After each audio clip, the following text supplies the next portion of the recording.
And the Pioneers in the pistol here. Going to the short side. Little jet sweep handoff to number 7, Jennifer Kennedy. And she picks up about 7 yards, 8 yards before she's stacked up. That'll bring up 2nd down and 2, so we'll call it 8 yards. 2nd and 2 at the 45-yard line as the Pioneers get into plus territory there. Jennifer Kennedy coming in motion, everything to the short side there.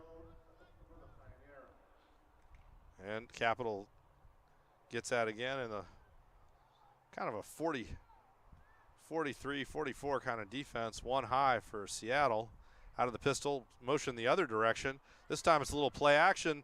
Pioneers going to look to throw, long throw, and it's broken up. Ashley Gerardo, the free safety, steps in and knocks that down. That'll bring up 3rd down and 2 for the Pioneers. Took advantage of what was kind of a free play opportunity here. They get 3rd and short. Go for the big play. And Capital's going to step up here. They're going to split Macy Grief out wide on the left. They've got Missouri in tight on the right side. Once again, right out of the pistol here. In motion. 2 fakes. Quarterback going to keep it here. A little run pass option for Catherine Girton. And she picks up 7. It's going to be 1st and 10. I'm sorry, she picks up 6. Going to be 1st and 10 at the Seattle 39-yard line as the Pioneers convert on their first series here. Get a new set of downs. Girton, 2 different fake handoffs and then a little run pass option. Decided to go for the keeper and get the 1st down. And she'll step up again. Different players split wide on the left for Capital. Can't quite get the number. Holly Braitley is on this side. Another fake. Girton has to run. She's in some trouble. Now she gets outside. 1 player to beat for Seattle. And a great tackle in the open field by Lauren Blazer. 5'3" quarterback, the Tosa East product out of Milwaukee, Wisconsin. Comes across, open field tackle there. And Catherine Girton ran about 30 yards to gain 4 there. Bring up 2nd down and a short 6 for the Pioneers. And Seattle looking to keep them honest. That does a better job kind of making them make Capital. They need another plus play here. They can't just take a shot. Come back for 3rd and short. Once again, everybody's in tight. Pistol formation, Willie, Missouri in motion there. And there's a handoff up the middle. And a big battering run by Elise Gutierrez. And it looks like she's going to get the 1st down. The pile seems to be about the 27-yard line. So another 1st down for Capital. 8-yard gain on that play. They'll just keep the clock running. People rotating in for Capital. Holly Braitley comes back in. They seem to like to stay in that tight pistol formation. One end split out wide. This time split to the short side. Braitley in tight on the right. A lot of room to the wide side. Another handoff up the middle. That's number 29, Elise Gutierrez again. And she's been really effective, running north-south. Well, it's another 4-yard gain. Bring up 2nd and 6. She got popped by one of the Seattle linebackers. I couldn't get a number on it. It was a good hit. Maybe that'll slow things down in the middle for Capital, but it's been tough to run between the tackles against the Spartans this season. And Capital's done about as good a job as anybody. Girton calls for the ball. This time it's play action. Throws. Good coverage by Seattle. Andrala Lee, number 39, deflected that pass, and then Gerardo was bracketing Willie, Missouri. The speedy wideout for the Pioneers is going to come off now. That's going to bring up 3rd down and relatively long. Looks like 3rd and 5 for the Pioneers here. Seattle looking to make a stop and can put Capital with a big defensive stand here. could put Capital in a tough position on 4th down where it's an awfully long way to go for a field goal. See what they do. Girton out of the pistol. Handoff right up the middle to number 00, Alyssa Flores. She gets down to the 20-yard line. That's not going to do it. It's going to bring up 4th down and 3. Looks like Capital's going to go for it here. You'd be looking at a 37, 38-yard field goal. That's a pretty healthy distance. So Seattle here really needs to keep Capital from picking up those 3 yards. Flores in the backfield, out of the pistol. This time handoff to Missouri on the play action. She gets outside, and she gets loose down to the 3-yard line. 1st down, goal to go for Capital. Another little play action. They fake the inside handoff, and Missouri goes on that little jet sweep. Uses her speed. She's just so elusive. If you let her get outside, it's a tough deal.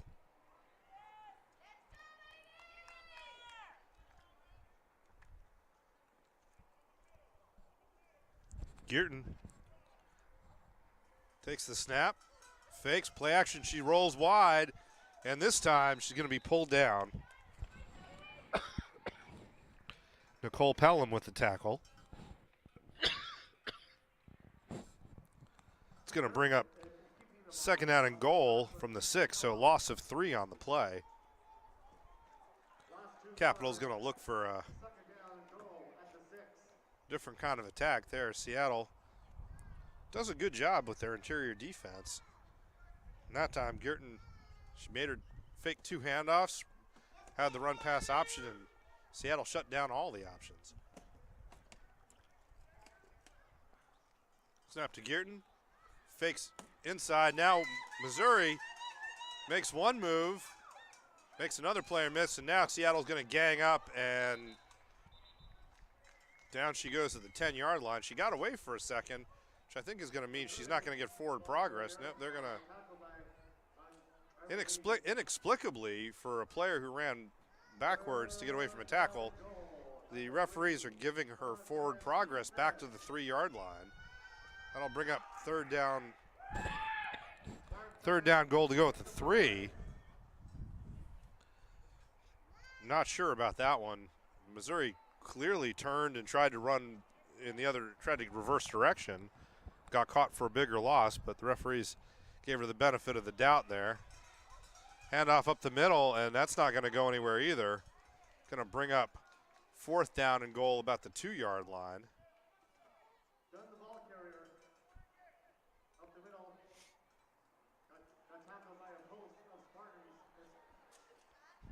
Well, they're going to give them, looks like they're going to mark it at the 1-yard line. 4th and goal at the 1. Missouri checks back in. Capital going to look to punch this one in on 4th down. They had a 4th down on 4th and 3. Willie Missouri made a big play this time, and now there's going to be a timeout. Timeout Capital. So 4th down and goal at the 1-yard line. 7:57 to go in the first quarter, and Coach wants to talk about it. So we're going to stay here. And we'll be back after this. It's a wonderful day at Kids Corner in Bothell, Washington. Come see us today and meet our loving teachers, which will provide your child with a full day of activities, including art, STEM, music, language, and more. With diapers, wipes, transportation, and meals included, it's a wonderful day at Kids Corner. Come see us today. Kids Corner in Bothell, Washington.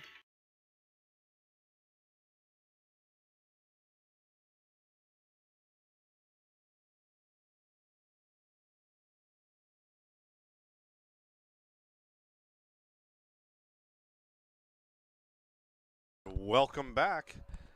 to Kent High School. 4th down and goal for the Capital Pioneers at the 1-yard line. Seattle looking for a goal line stand here halfway through the first quarter. Out of the timeout, there's the snap. Handoff up the middle, and that's going to be Danielle Dunn up the middle for a touchdown. So Capital takes the opening kickoff, goes on a 7-minute drive, 7 minutes and 8 seconds to be exact, and it is going to be, and it's 6-0. They're going to go for 2 here, it looks like, before Seattle gets a chance to take the ball. So a good opening drive for Capital. And here they come looking to convert the 2-point conversion. Once again out of the pistol. Danielle Dunn split wide on the left, I believe. No, Danielle Dunn in the backfield, sorry. And handoff up the middle, and she is not going to get there. So Capital's going to have to be content with 6. And Seattle will get the ball for the first time here off of the kickoff. We'll be back after these messages. Living Well Clinics located in Marysville and Monroe. Serving the Snohomish County area, a Seattle Spartans sponsor. Check them out today for massage, acupuncture, injury rehabilitation, and chiropractic. Living Well Clinics, a Seattle Spartans sponsor, helping you to live well. Check them out today, online or in person.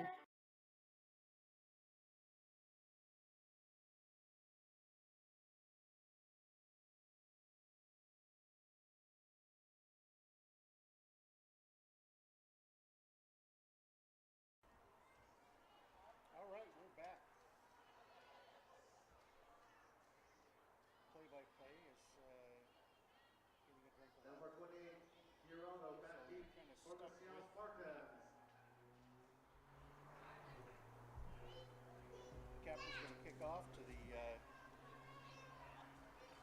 Seattle Spartans. Here comes my play-by-play guy. Sorry, we had a little emergency there. Yeah, something like that. Somebody else needed a drink of water. So Capital's ready to kick off here. Alyssa Flores getting ready to kick from the 35. Signals to her team. And looks like we're going to be kicking it over to the left. Nope, they're just going right up the middle. Caught on the fly there by number 39, Andrala Lee. And she pushes the pile right over midfield. So Seattle's going to take over maybe a yard and plus territory here. Maybe not. Looks like right at midfield. Right at midfield. So We had her up for player of the game. I'm on the wrong mic here. there you go. We had her up for the player of the game last week. Well, that was a great catch on that kick, and she certainly got going. So good field position for the Spartans. They try to even this thing up. 7:44 to go in the first quarter.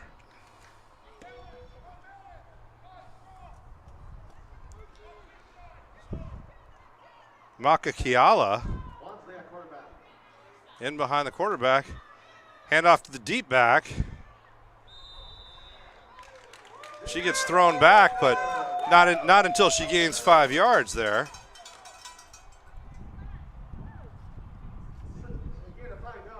So, well, they're going to – I'll tell you, the Spartans' marks have been a little short today. Well, I don't know if it has anything to do with the Spartans, but I think that the marks were a little bit odd last week, actually. Yeah, I mean, that was a pretty clear 5-yard gain, turned into 4. Andrala Lee, the deep back. She takes the handoff. I'm sorry, that's not Andrala Lee, that's Nikki Pelham. And she takes the ball, picks up another 2.5, 3 yards. It'll be 3rd down. And once again, they're going to drag that thing back. They're going to call it about a yard gain, 1.5 yards. It's going to be 3rd down and 4. And now Pelham comes out and Andrala Lee comes in. for the Spartans on 3rd down and 4.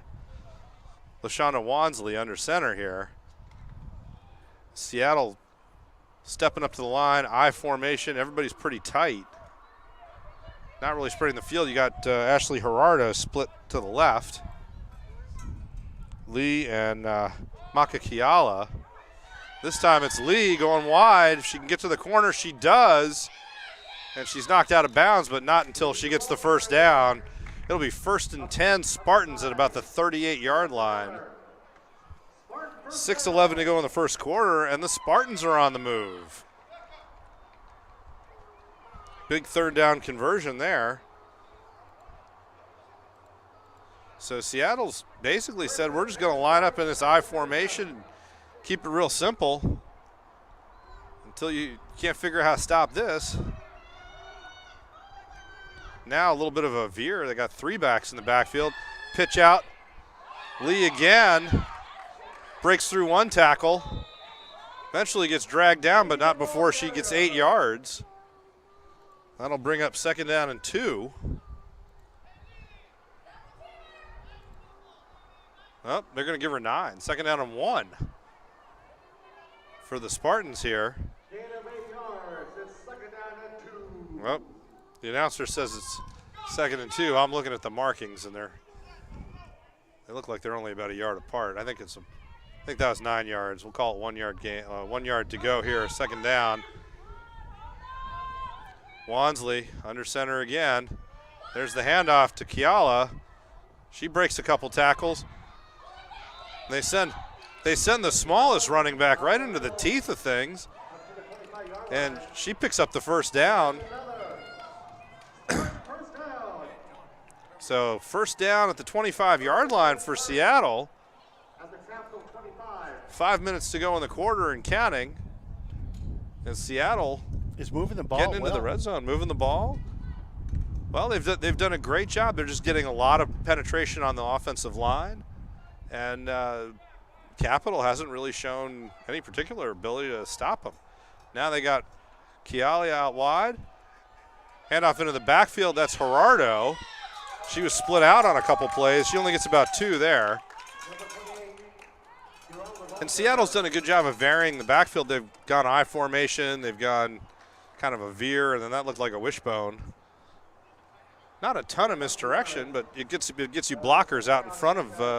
There's a good lead block situation there, and they're able to take advantage. That time, Capital made the tackle. 2nd down and 8. Once again, in tight. Lee is the deep back. She gets the pitch. Gets a block. Gets out wide inside the 15. And face mask, I think. They brought her down. Yeah, they brought her down, but needed to grab her face mask to do it. And that's going to take another look at this here. You'd think that's going to bring the Spartans inside the 10-yard line for 1st and goal. The referee's going to talk about it. Well, you saw her head. You saw her head just jerk when she got right there to the sideline. Yeah, she was past that defensive player, and then you could see her get her head jerked around. And referee just signaled face mask, so now they're going to have a powwow about whether it's a bad one or not and how they're going to mark it off. But I assume it's going to be half the distance. I would say that it's going to be which should bring them the harder of the two, because when her head just jerked around like that. Definitely. So let's see. They're making lots of signals. They haven't walked anything off yet. Now they're going to walk it off way over by the sideline instead of in the middle of the field. Nope, here they come. Maybe they'll. There's subtle differences between officials in each affiliation. So they just walked this one off. Yeah, that looks halfway distance. I think so. So it's going to be 1st and goal. The 6 should be 1st and goal. Now they're going to do it again. They don't feel like it was an official walk-off. So they put the flag down. Oh, no, they're calling a 5-yard face mask. So they called the not bad one. 1st and goal at the 7.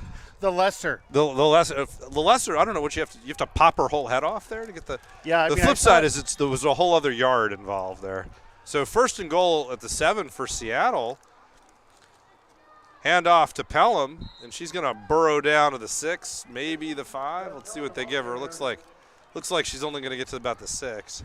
Yeah, I was always taught that if your hand brushes the face mask, that's 5 yards. But if your fingers actually make a little curl there, right? Once you yank, I felt like if you grab it, but once you spin somebody's head around, that's usually the 15-yard version. Not sure how they came up with that one. And once again, 3 backs. This time Lee is the deep back. Pelham's the up back. And out of the wishbone, there's Lee. She's got 2 blockers in front of her. Makes the corner, and it is a tie game. 6-6, the Seattle Spartans tied it up. Blow the foghorn and everything. We got ourselves a tie game with Seattle getting ready for the extra point. 2:54 to go in the first quarter. And the Seattle Spartans are all even again, as the Capital Pioneers have not come up with an answer for the Seattle ground game. They're going to have a little chit-chat about it, but they're not going to have a chance until after this 2-point conversion. This time you got Lee and London Hester Williams as the up backs. A fake, hand off to Pelham, and a lot of misdirection, but in the end, didn't quite get him anywhere. And so Capital makes the stop, and it is 6-6. 2:54 to go in the first quarter, and we'll be back after this. It's a wonderful day at Kids Corner in Bothell, Washington. Come see us today and meet our loving teachers, which will provide your child with a full day of activities, including art, STEM, music, language, and more. With diapers, wipes, transportation, and meals included, it's a wonderful day at Kids Corner. Come see us today. Kids Corner in Bothell, Washington.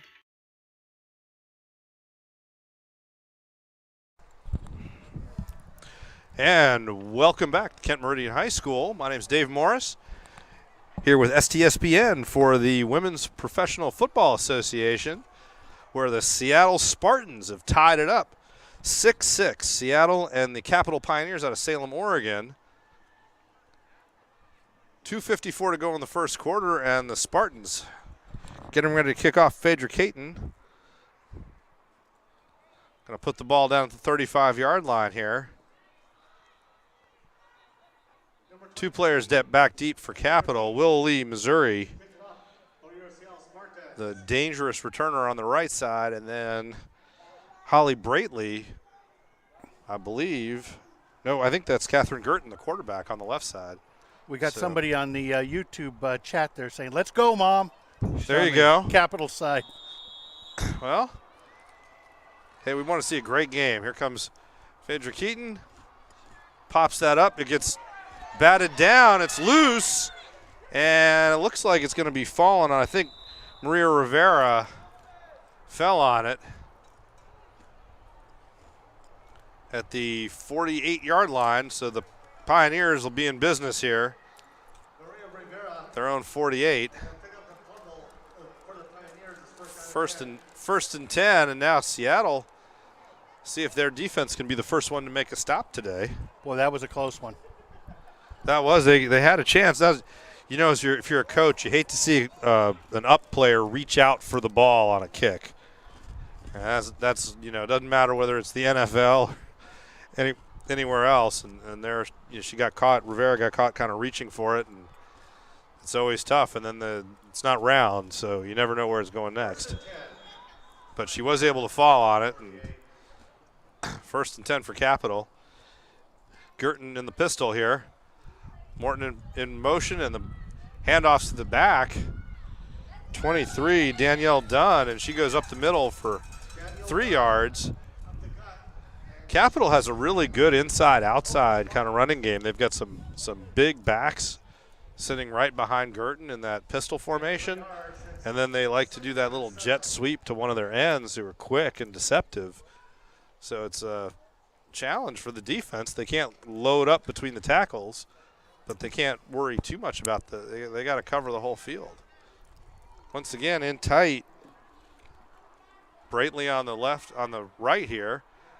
Another handoff up the middle, and that one's not going to work, as Danielle Dunn was met at the line of scrimmage by, I believe, number 67, Sierra J, and she just folded her up like a chair. Bring up third down and 5 yards to go here, 6 yards to go. So this is going to be the longest third down conversion Capitals had to make today. If Seattle can get a stop here at midfield, things get interesting. So once again in tight, Willie, Missouri is on the right side, and she's going to get the ball on the delay. That didn't work. She gets tackled and fumbles, and I think Capital alertly, Marnie Kingsley, one of the linemen, jumped on that. But that's going to be a loss of 9 on the play, or 8. Let's see where they mark it. It looks like a loss of 8 on the play for Capital. That'll bring up fourth down. And bring out the punt team? I don't know. It's going to be fourth down and 16. And it looks like it's hard to tell. I think they do have the punt team out. I think Elizabeth Flores is going to punt this. They're dropping Ashley Gerardo back for Seattle. Let's see how far the punt goes. End over end kick. Gerardo steps up, drops the punt. She's going to fall on it right there, and at the 31-yard line. And Willie, I think was that Willie, Missouri? No, it was the gunner, number 96, Leslie Martinson, the gunner for Capital Pioneers, was completely blocked by Andrala Lee for the Seattle Spartans. And Spartans will be in business at their 31, their second drive here. 23 seconds to go in the first quarter. And Seattle with the ball and a chance to take the lead here. As Capital takes the field, we'll see what kind of adjustments they've made. Seattle just lined up and basically punched him in the mouth the first drive. This time, Phaedra Keaton wide on the right. Gerardo's kind of on the inside, and then you've got Lee outside wide here. Lee's going to split Gerardo in the slot. She goes in motion, takes the handoff, and oh boy, they weren't fooling nobody with that. Yeah, one. Capital read that one. They got a lot of penetration there. That one was in the scouting report, evidently. That's going to be a loss of, well, it looks like a loss of 3 or 4. Oh, they're pulling it back. Yeah, we're going to call that a loss of 4 on the play, and it's also the end of the first quarter. So the end of the first quarter, Seattle 6, the Capital Pioneers 6, and we'll be back after this.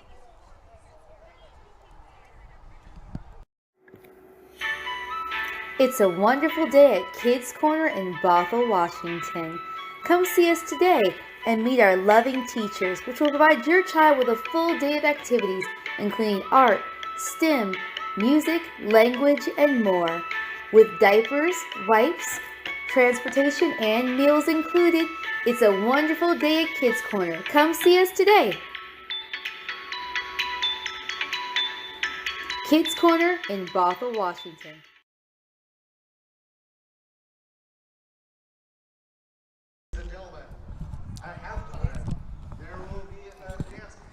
And welcome back. My name is Dave Morris, here for Seattle Spartans Pro Football. The Spartans tied with the Capital Pioneers 6-6 at the end of the first quarter.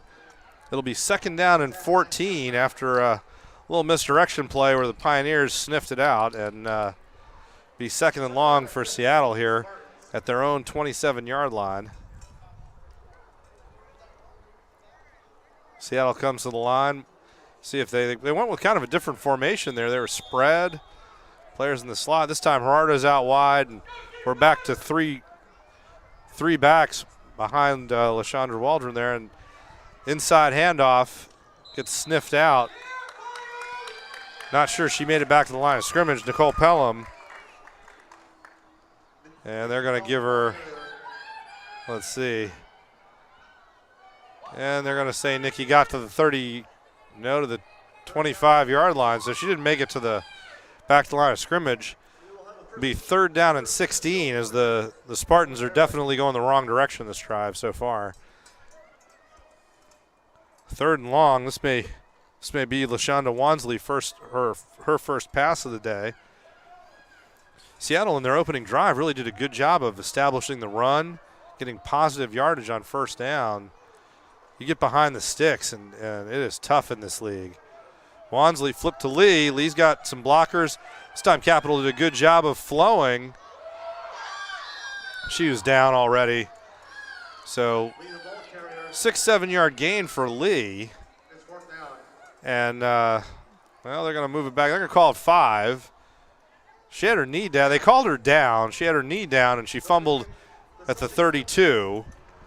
And then they took the ball and put it where the fumble ended up at the 30. So she didn't lose the ball because she was already down, but she lost the yardage because, yeah. So that'll bring up 4th down and 11, I think. See what Wansley going to drop back here. Gerardo and Leonard Hester Williams kind of changing positions, and now there's a flag. Delay a game? I don't know. Did it take them too long to set up? And yep, delay game. So the Spartans ran the play clock down there. Now that'll make it 4th and 16.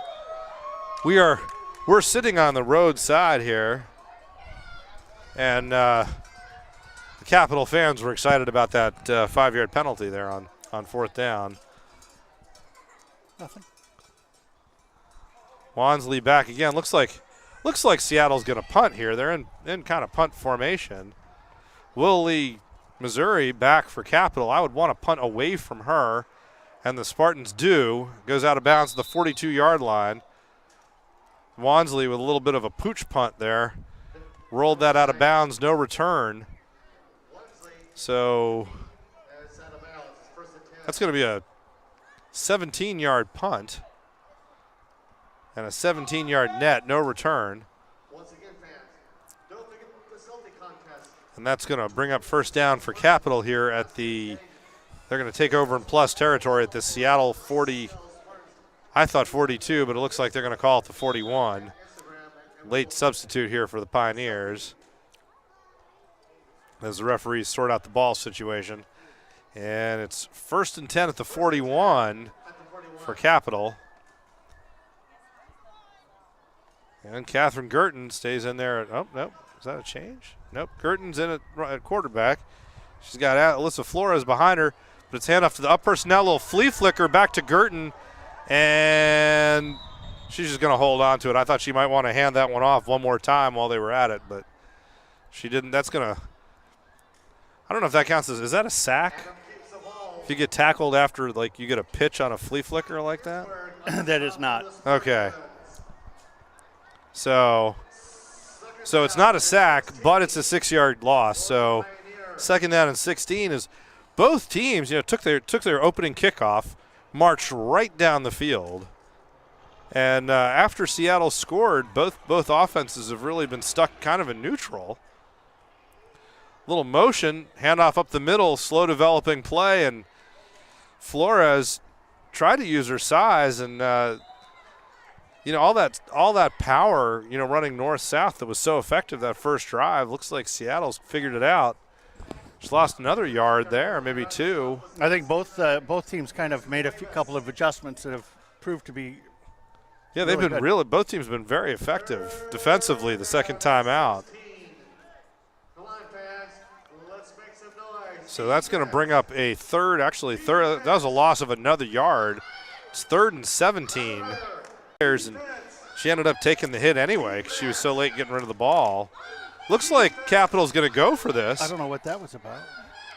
So Girton out of the pistol, and there's a flag down. I think they were trying to get Seattle off sides, but I think they're going to be called for illegal motion. Is that delay or illegal motion? 5 yard. Either way, it's a 5-yard walk-off. Bringing up 4th down now. 4th and 22 for the Pioneers. And this time, at 4th and 22, Alyssa Flores is going to sit back there and kick this one away, most likely. She waits for the snap. A lot of good height. Gerardo's under it, makes the catch cleanly. Breaks down the left side, out of bounds. She looks like she's out about the 43, 44-yard line. Going to be about a 22-yard punt and a 14-yard return, so about a net of about 8-yard net on that one. 1st and 10 Spartans at the 44.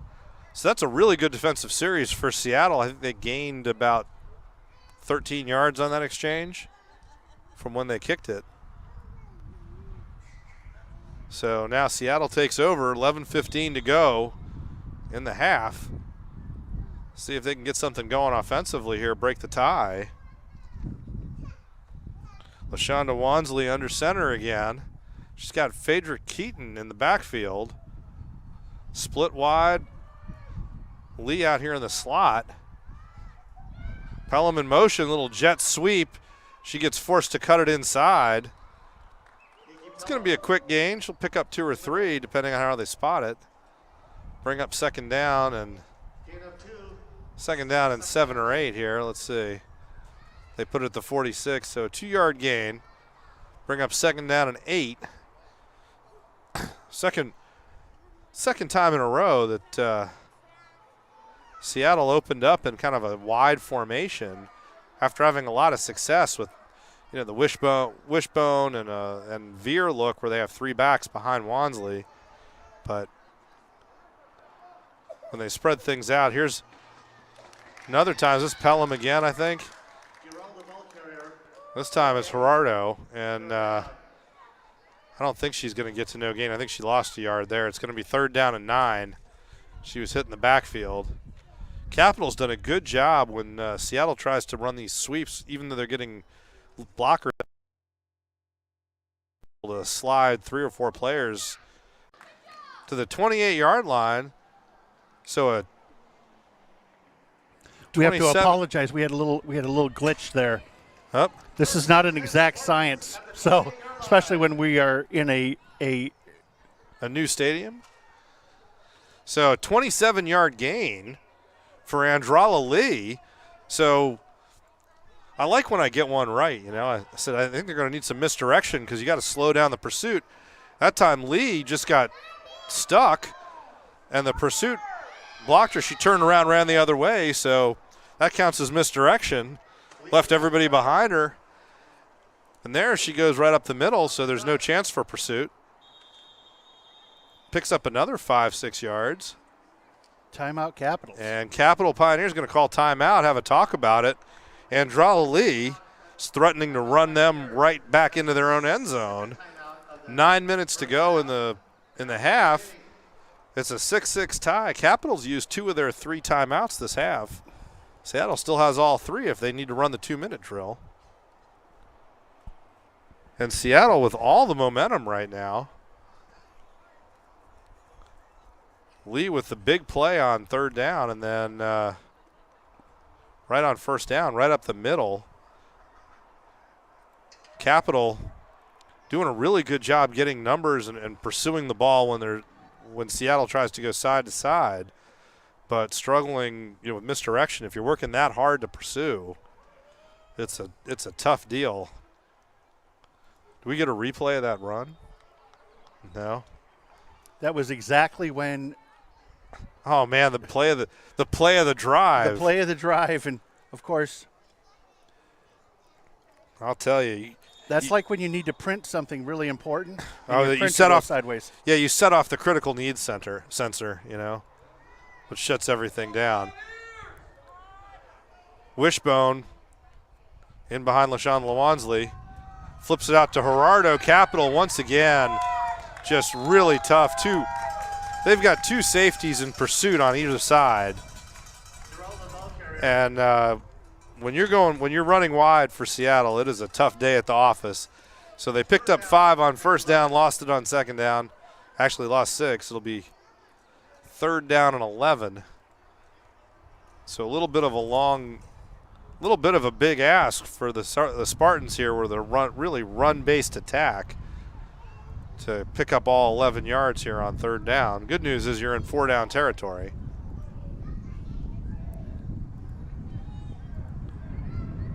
They're going to split Maka Kiala out wide on the right here. Wansley tells her to get even further out wide. There's the flip to Lee, cuts inside, breaks a tackle, breaks a second tackle, gets down to the 25-yard line, so she picks up 6. And looks like there's going to be is there a flag down? No, timeout for Seattle. That's going to bring up 4th down. It's going to be looks like 4th and 7, I'd say.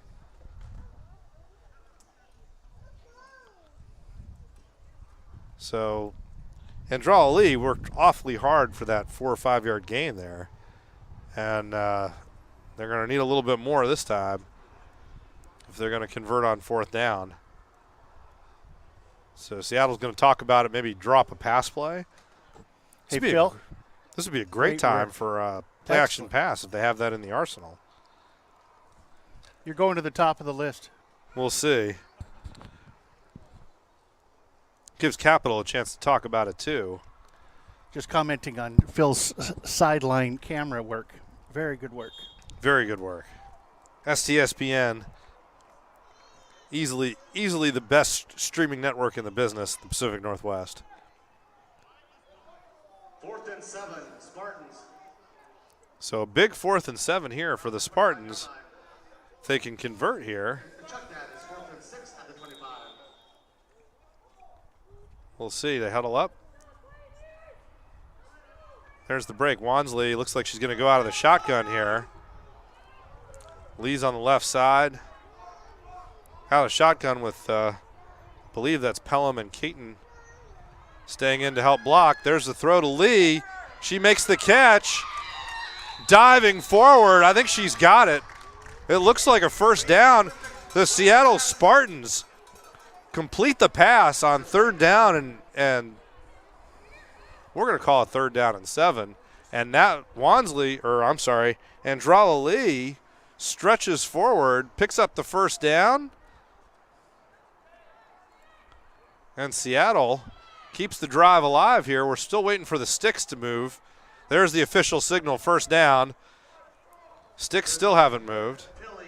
The catch was made by Lee, and that's another Spartan. Oh, there was he just picked up a flag over there. there. I think there was a hold or defensive hold or something like that, or they picked up the flag. Anyway, 1st and 10. Seattle at the 18-yard line. Chain gang gets it together there. Handoff up the middle to Lee, and she just knifes through the defense down to about the 13, gain of 5. Up the middle. And Seattle, they just have to run stuff that's either quick hitting or very deceptive, because Capital's pursuit, when they try to pitch the ball and run outside the tackles, is just too tough to deal with right now. I formation, this time behind Wansley. Flips it out to Lee. Lee cutting inside. There's the pursuit from Capital. Lee stretches forward inside the 10. They're going to give her to looks like they're going to give her to the 10-yard line. Going to bring up 3rd down and 2. So 3rd down and 2 for Seattle. Gerardo comes out. Pelham comes in. 3rd down and 2. And Seattle, the 10-yard line. They need 2 for another set of 4, and really they're in 2-down territory anyway. Kiala in tight on the left. Running out of the veer this time. 2 upbacks. Handoff to Pelham behind the 2 upbacks, and she picks her way through there. I think she got it. Going to be really just depend on where they give her forward progress. Looking at the line judge, let's see. Nope, they're only going to give her 1, so it's going to bring up 4th down and a yard. I think. They're picking it up. The down marker hasn't changed. Legal formation on the Spartans. Up. So there's a flag. I didn't see a signal or anything, but or a flag, but it looks like they're walking something off here. So instead of 4th down and 1, it's going to be 3rd down. It's going to be 3rd down and I think 7. 7 to be exact. Should be 3rd and 7. No, 3rd and 6 where they marked it. So Seattle will take that. 3rd down, 6 yards to go. They've got Gerardo and Pelham in the back. The referees are talking about it. I think they're going to move the ball back another yard. So I think they miscounted. Let's see what he's got. He's going to move it 1 more yard. Get that right. And that's going to bring up, so 3rd down and 7. I formation. Makakiala wide left. Pelham and Lee. There's the pitch. And Lee that time is met at the 13-yard line and driven back. That'll bring up 4th down and 5 for the Spartans here. But they're in 2-down territory. Clock running, 5 minutes and 36 seconds to go, counting down here for the Spartans. So 4th down and 5. Well, we're going to call it 4th and 6. See what Seattle's got in the tank here. These are hard. So they break out of the huddle. Looks like it's going to be Keaton and Pelham. And now it looks like we've got a timeout. Capital wants to talk about this. Big 4th down play, 4th and 6. And Capital's going to use what I think is their last time out of the half. And that's what they're saying on the scoreboard. And we'll be back after this. Living Well Clinics located in Marysville and Monroe. Serving the Snohomish County area, a Seattle Spartans sponsor. Check them out today for massage, acupuncture, injury rehabilitation, and chiropractic. Living Well Clinics, a Seattle Spartan sponsor helping you to live well. Check them out today, online or in person.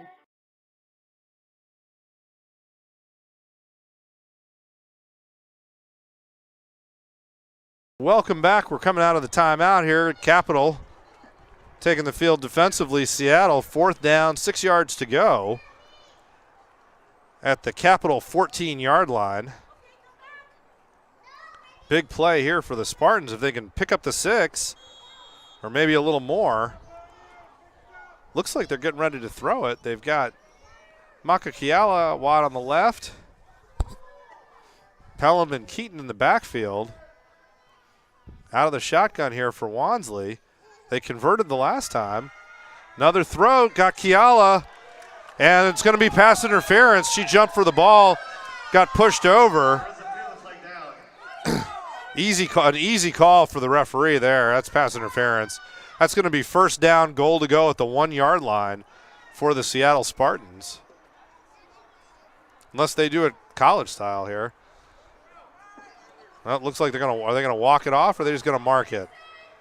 Pass interference. And Kiala tried to go up for that ball, and the Capital defender just pushed her over. So pretty simple call there. And where are they gonna spot this? Let's see. They've got a flag down at the 1-yard or the 2-yard line. I assume that's where the foul is. That's where the ball's going to be marked. They use college rules, so whatever that is. Spot of the foul, right? Yes, I guess spot of the foul. And that's a 1st down and goal. Spartans. So 1st and goal at the 2-yard line. Seattle, they've gone back to pass twice. They have a completion and a pass interference. Pretty good day at the office for Wansley. And there's the handoff to Pelham. That's, once again, Capital's just penetration and pursuit is just too tough. Pelham tackled for a loss there. Back to see if they get her. It looks like they're going to give her to the 5. So it'll be 2nd and goal at the 5-yard line for Seattle. They're going to need to come up with some misdirection or something to break that penetration down. Capital's just too fast shooting the gaps. 4.5 minutes to go in the half. Still a tie game. Seattle doing a great job just hanging on to the ball, running the clock, eating up time of possession. If they can convert here. Wansley back in the shotgun again. She's got Keaton and Andrala Lee throws over the top. It's picked off. The interception by the Pioneers, number 30. Looking at who that is, 28. Interception is Madison Gibney. Picked that off of the end zone, I believe. And it's going to be first down, Capital. So they get the great escape there. 1st and goal to 2 for Seattle. And now the Pioneers get the ball. But it's deep in their own end. 1st and goal, 1st down and 10 at the 5-yard line for Capital, going the other way.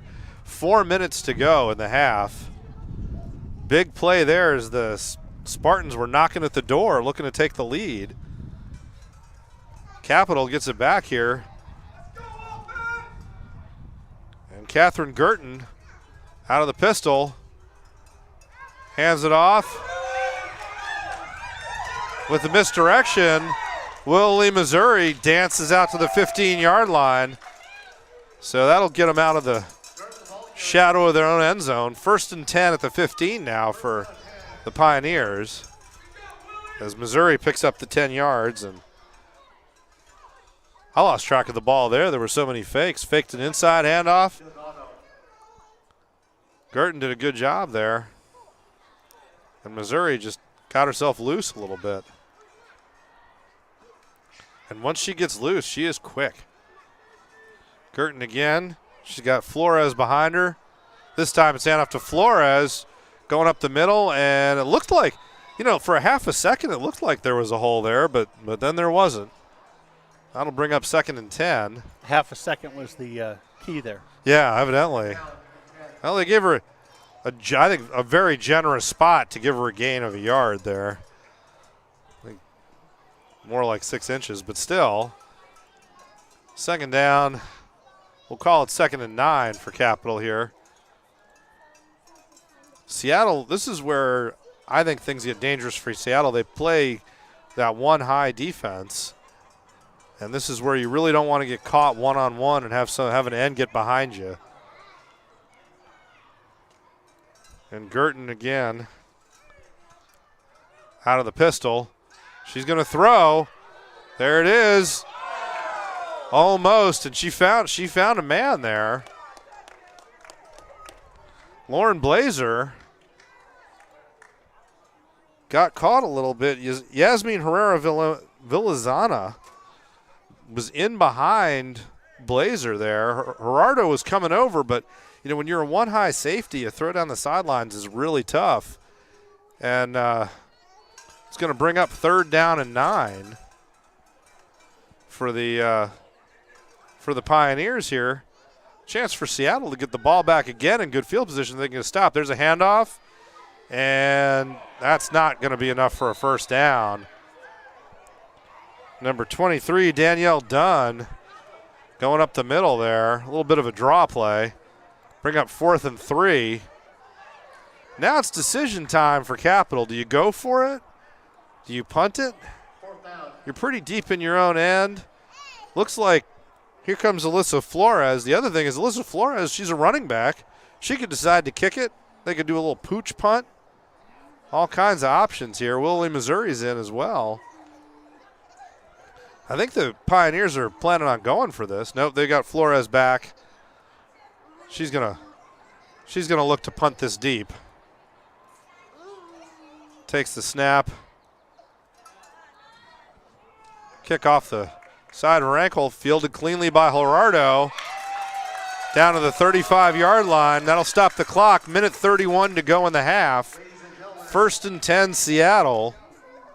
We have a winner in the selfie contest.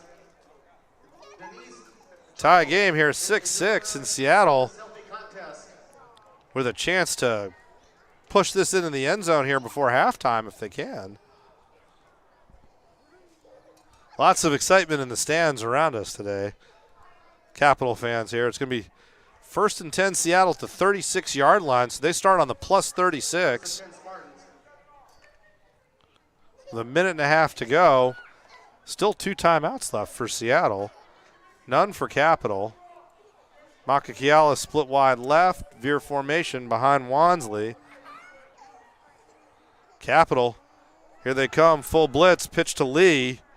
Lee gets out wide. She beats the edge and gets out of bounds. That'll stop the clock. Lead the ball carrier over the left side. Bring up 2nd down. Looks like it'll be 2nd and 4 or 5 here. Where are they going to put it? No, they're going to move it back. So 2nd and 5. Gain of 5 yards. Seattle, they've kind of got it with the way they do depend on the running game. They've really got to manage 2 things, right? They got to manage the clock and possession. Wansley again, this time pitch to Lee. She cuts it inside, gets tripped up. Going to lose a yard there, and the clock is running. Capitals pretending they recovered a fumble, but the referees aren't buying it. It's going to be 3rd down now. Clock running. We're going to get out under a minute before the snap. It's going to be 3rd down and 7. 3rd and 7.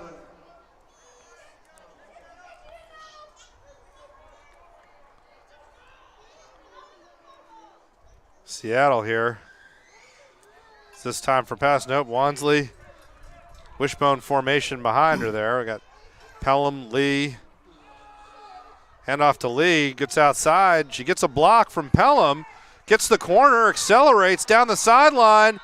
Knocked out of bounds. See where they mark it. And that's good enough. That's going to be a 1st down for sure. The question is, where's the mark? First down. Looks like they're going to mark it at the 20-yard line. And I think we have a Capital player down. So an injury on that far sideline. It's going to be 1st and 10 at the 20, 36 seconds to go till halftime. And the Spartans get a little bit of a free break here. Organize what's going on. I think it's going to be tough with 30 seconds left. Do you run? Do you try to throw? What are you going to do here? Wansley's shown that she's got an arm. You know, that pass that got intercepted, that was a really nice throw. So you didn't get the result you wanted, but she's shown she can get that ball downfield. As the trainer's working on, I'm not sure who's out of bounds over there for Capital. Looks a little bit like Girton.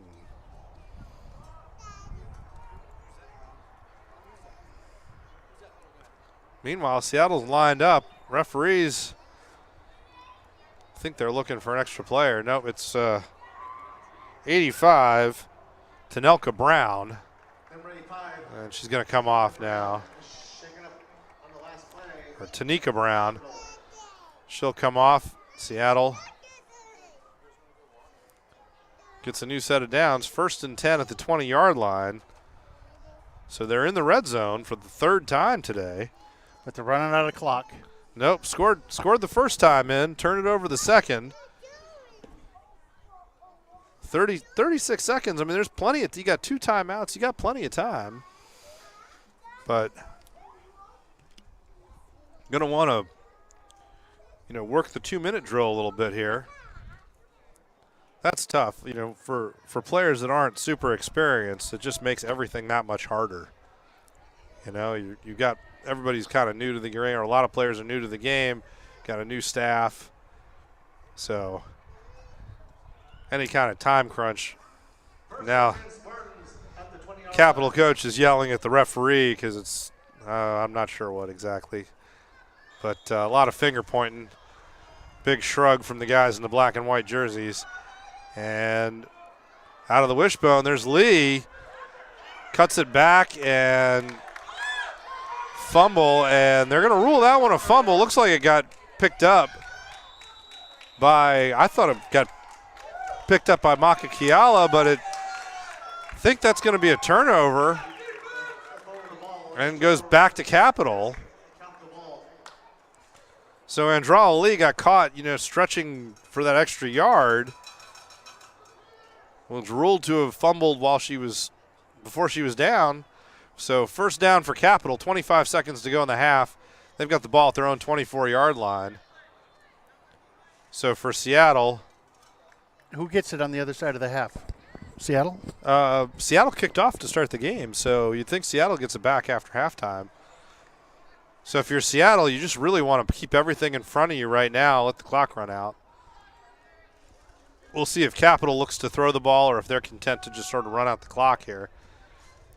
In motion, handoff up the middle to Dunn. No, it's a fake. And it fooled me, but evidently no one else. And that's going to bring the clock down. Capital's out of timeouts as well. So hard to believe they'll get another playoff here. That's going to bring us to halftime. The Seattle Spartans 6, the Capital Pioneers 6. And we'll be back for the second half after this. The second quarter, after 2 periods, we are tied at 6. Hey, Sid, can you be careful, please? All right, Spartan fans.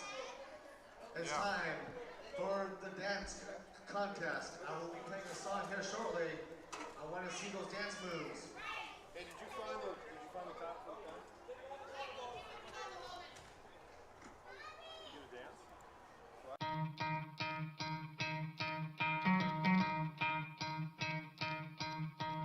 You could try to play, but you're never gonna beat me. Look the other way, what I'm doing ain't easy. Bloody hands stained from the people who deceive me. Muddy hands break through the chains, go free me. Looking for change, looking for pain. Pulling a mob, pushing a train. I'll never stop, stick to a lane. Pick up the pieces and go rearrange. I'll be the best above all the rest, put me to the test and expect nothing less, you check as I'm chess, what's happening next, yeah. He got the venom, a tangible weapon, no coming in second. This life is a lesson, he got a new engine from pain, it's a blessing. New focus, no guessing, just bold and obsession. All in his possession, you got their attention. I'll leave an impression and take a redemption. Just kill, no discretion, your mind is a weapon. 11-11, it's time for progression, You could try to play, but you're never gonna beat me. Look the other way, what I'm doing ain't easy. Bloody hands stained from the people who deceive me. Muddy hands break through the chains, go free me. People like sheep move feet, hurt it easy. You don't wanna be fast asleep when they scheming. Better stand tall, ready for a fight, believe me. When they try the chains, you can say no, free me. So he's been looking for somebody who could save him, instead of searching inside for what they gave him. A strong will, strong mind causes mayhem. We could change the world, change times, rearrange them. Staying on pace, running the race. Life is a chase, I don't want a place, I wanna be first. Work till it hurts, dehydrated thirst till I'm in a hearse. High ambitions and the right mind can take you so far. It's like you lived a few lifetimes. Take off, I'ma break off from the weak minds. They can stay soft, you can change lives, you create thoughts. Never waste time, you got one shot, you got one life. Better pop off, what do you like? Make a dream job, no 9-5, no mean boss. Just my life and free thoughts. You could try to play, but you're never gonna beat me. Look the other way, what I'm doing ain't easy. Bloody hands stained from the people who deceive me. Muddy hands break through the chains, go free me. People like sheep move feet, hurt it easy. You don't wanna be fast asleep when they scheming. Better stand tall, ready for a fight, believe me. When they try the chains, you can say no, free me.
could try to play, but you're never gonna beat me. Look the other way, what I'm doing ain't easy. Bloody hands stained from the people who deceive me. Muddy hands break through the chains, go free me. Looking for change, looking for pain, pulling a mob, pushing a train. I'll never stop, stick to a lane, pick up the pieces and go rearrange. I'll be the best above all the rest, put me to the test and expect nothing less. You check as I'm chess, what's happening next? Yeah. He got the venom, a tangible weapon, no coming in second. This life is a lesson. He got a new engine from pain, that's a blessing. New focus, no guessing, just bold and obsession. All in his possession, you got their attention. I'll leave an impression and take a redemption. Just kill no discretion. Your mind is a weapon. 11-11, it's time for progression. You could try to play, but you're never gonna beat me. Look the other way, what I'm doing ain't easy. Bloody hands stained from the people who deceive me. Muddy hands break through the chains, go free me. People like sheep move feet, hurt it easy. You don't wanna be fast asleep when they scheming. Better stand tall, ready for a fight, believe me. When they try the chains, you can say no, free me.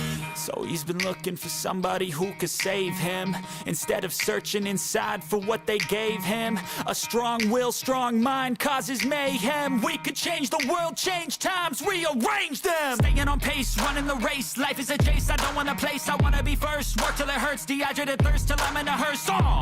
High ambitions and the right mind can take you so far. It's like you lived a few lifetimes. Take off from a break off from the weak minds. They can stay soft. You can change lives. You create thoughts. Never waste time. You got one shot. You got one life. Better pop off. What do you like? Make a dream job. No 9-5. No mean boss. Just my life and free thoughts. You could try to play, but you're never gonna beat me. Look the other way. What I'm doing ain't easy. Bloody hands stained from the people who deceive me. Muddy hands break through the chains, go free me. People like sheep move feet, hurt it easy.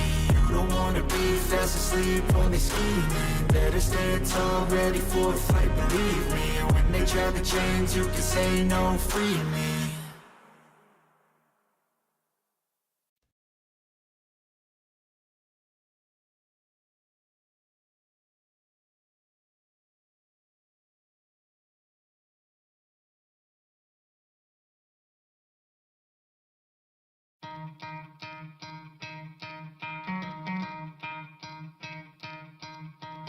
You could try to play, but you're never gonna beat me. Look the other way, what I'm doing ain't easy. Bloody hands stained from the people who deceive me. Muddy hands break through the chains, go free me. Looking for change, looking for pain, pulling a mob, pushing a train. I'll never stop, stick to a lane, pick up the pieces and go rearrange.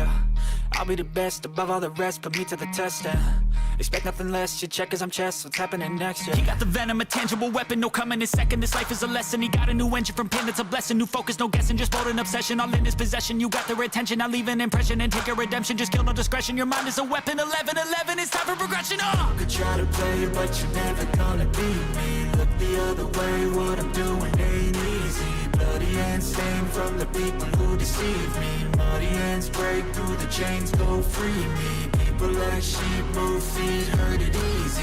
You don't wanna be fast asleep when they scheming. Better stand tall, ready for a fight, believe me. When they try the chains, you can say no, free me. So he's been looking for somebody who could save him, instead of searching inside for what they gave him. A strong will, strong mind causes mayhem. We could change the world, change times, rearrange them. Staying on pace, running the race. Life is a chase, I don't want a place, I wanna be first. Work till it hurts, dehydrated thirst till I'm in a hearse. High ambitions and the right mind can take you so far. It's like you lived a few lifetimes. Take off from a break off from the weak minds. They can stay soft. You can change lives. You create thoughts. Never waste time. You got one shot. You got one life. Better pop off. What do you like? Make a dream job. No 9-5. No mean boss. Just my life and free thoughts. You could try to play, but you're never gonna beat me. Look the other way. What I'm doing ain't easy. Bloody hands stained from the people who deceive me. Muddy hands break through the chains, go free me. People like sheep move feet, hurt it easy. You don't wanna be fast asleep when they scheming. Better stand tall, ready for a fight, believe me. When they try the chains, you can say no, free me.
It's a wonderful day at Kids Corner in Bothell, Washington. Come see us today and meet our loving teachers, which will provide your child with a full day of activities, including art, STEM, music, language, and more. With diapers, wipes, transportation, and meals included, it's a wonderful day at Kids Corner. Come see us today. Kids Corner in Living Well Clinics, located in Marysville and Monroe, serving the Snohomish County area, a Seattle Spartans sponsor. Check them out today for massage, acupuncture, injury rehabilitation, and chiropractic. Living Well Clinics, a Seattle Spartans sponsor, helping you to live well. Check them out today, online or in person.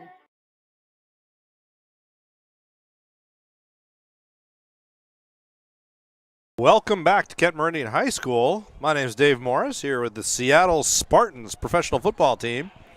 Seattle and the Capital Pioneers all knotted up 6-6 at halftime as we get ready to start the third quarter. The Spartans will be receiving the kickoff. I'm expecting the referee to switch the teams here. I believe they'll be switching sides. Oh, there goes Seattle. Yep, they're going the other way. For the second half, Capital's going to get out here to kick this. No, they're not going to switch sides. Okay. Since there's no wind and I don't think really sunshine's a factor, I think we're good no matter what. So, but I did expect the teams to switch sides at the half. I think this is a good time for a chicken salad. There you go. The engineers got the chicken salad sandwich. The fans are ready. They had their halftime dance party. It was a big thing. And Alyssa Flores is going to kick off here. Seattle ended the half kind of on a high note there. Held the ball in the Capital end for most of the second quarter. Had a first and goal at the two red zone trips in the second quarter, both resulted in turnovers for the Spartans. And we're still tied 6-6. Kick taken by Lee. She's the short back, stiff arm, breaks a tackle. She's running in the open field and finally gets bowled over at the 45-yard line, 46-yard line. Going to be 1st and 10 for Seattle, starting in plus territory here. And Spartans will take over the Capital 45-yard line. So great start to the half here. And the the new chain gang people here got to get the down markers sorted out. Here they go.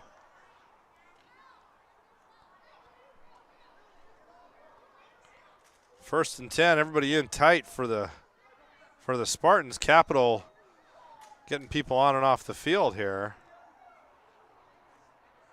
really late. Looks like the referee's going to allow it. And there's the handoff. And Nikki Pelham driven back after a gain of 2. Going to be 2nd down and 8. And now there's a flag. And I'm not sure what the flag is for, but it's unsportsmanlike conduct on the Pioneers.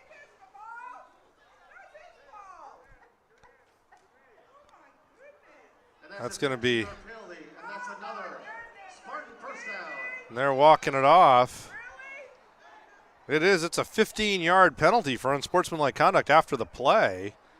Somebody used a magic word or something there. And it'll be 1st and 10 at the 28-yard line for Seattle. So really great start to the half for the Spartans. Lee's going to be the deep back. Phaedra Keaton and Nikki Pelham are the up backs behind LaShonda Wansley here. Ashley Gerardo split wide on the right side.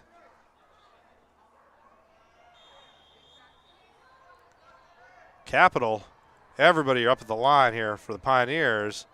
There's the pitch. And once again, a lot of penetration. The Pioneers on these runs that are sort of east-west, it's just really tough for Seattle. Capital's able to shoot the gaps and really flow very quickly side to side. It's been really hard for Seattle to break through, but they've had some success running straight ahead. And it makes you think that a little misdirection could make it tough. It's going to be second down, 13 yards to go. Referees are having a bit of a powwow here. So behind the sticks here, I formation, handoff to Pelham. Lee was the up player.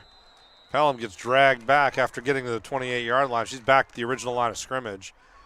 That'll bring up third down and 10. Third down. So third down, well, not quite the original line of scrimmage. So third and 11. So 2-yard gain for Pelham.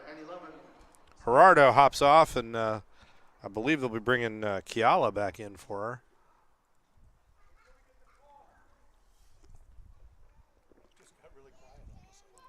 So third down and 11 here. Seattle really needs to convert, keep things moving. The second quarter, they had several really long drives. I formation behind Wansley. There's the pitch. Lee finds a seam. She can beat, and she gets dragged down from behind. Clarissa Adams, a little bit of a game-saving tackle there. 6-yard gain brings up third down, 5-yard gain. That'll bring up fourth down and 6. We're in 2-down territory for the Spartans, so Fourth down and 6. figure they'll be going for it. First down will get them in the red zone. Split to the short side here is Kiala. Pitch to Lee, she accelerates. Can she break one more tackle? Tries to bounce off, but she's not going to quite make it. She gets down to the 20-yard line, and the Capital Pioneers will take over on downs at the 20. First and 10, so. Boy, she gave it a good effort. It was a great effort, and she tried to bounce that out and just got stacked up. Well, she's only about a yard short. Yeah, about 2, I think 2 in the end. But, yeah, she was there. And I think, you got to think if you're Seattle, okay, we're going to have to run things north-south in the second half because Capital, they're defensively, they're ganging up on the line of scrimmage. So you're either going to have to do a lot of misdirection to get them flowing the wrong way or just quick hitters. Because if you break through, Capital's so tight to the line of scrimmage. If you break through, there's not a lot of help in that second level. Handoff. Dunn out wide, tries to cut back. And she picks up 6. Bring up second down, 4 yards to go. Danielle Dunn. Little interior run there. If you're Seattle, you've got to worry about Willie, Missouri, and the sort of wide little jet sweep type stuff. And makes it tough to deal with some of the downhill running.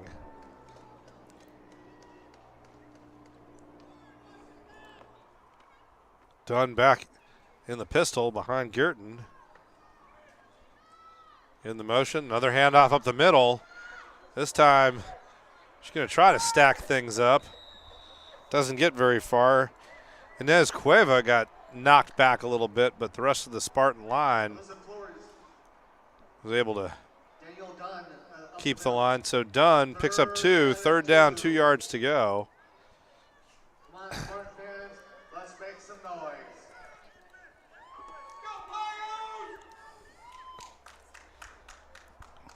So third and short for Capital.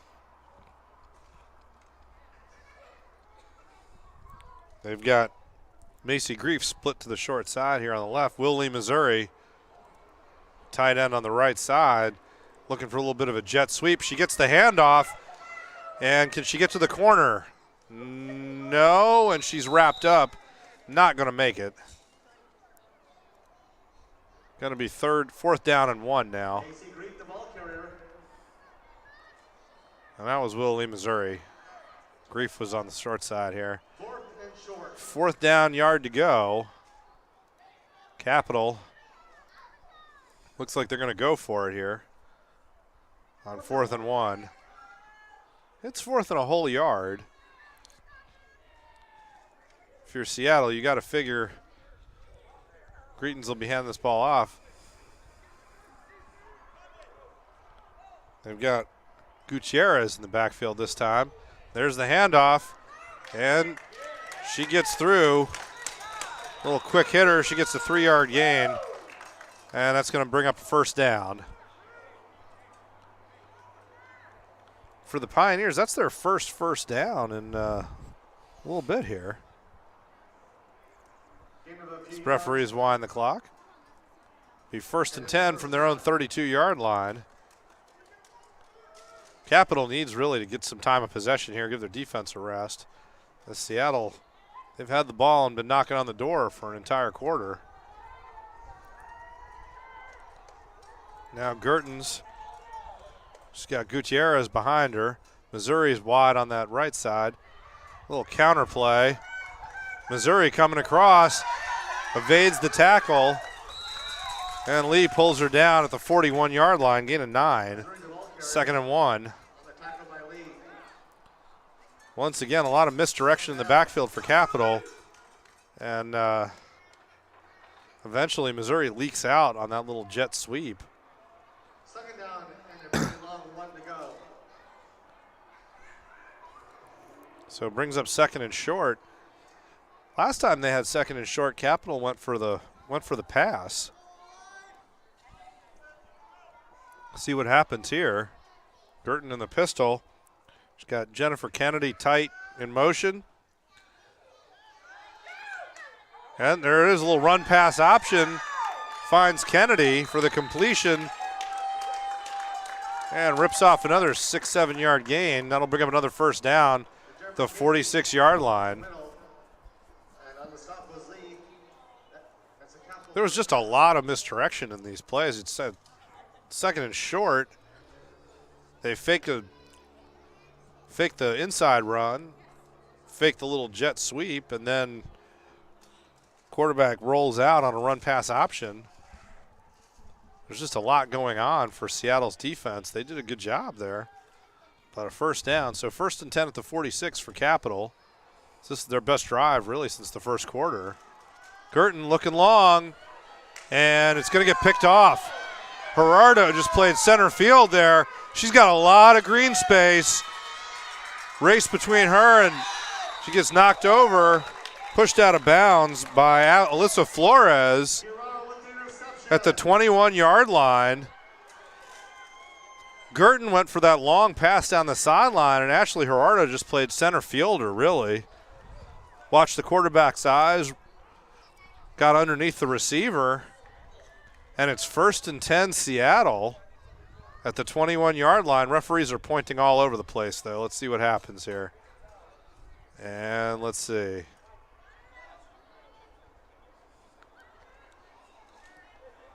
Coming back. They're picking the ball up. 15-yard blindside block on the Spartans.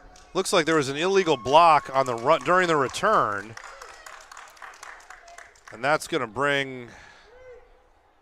So 1st down Seattle on the interception.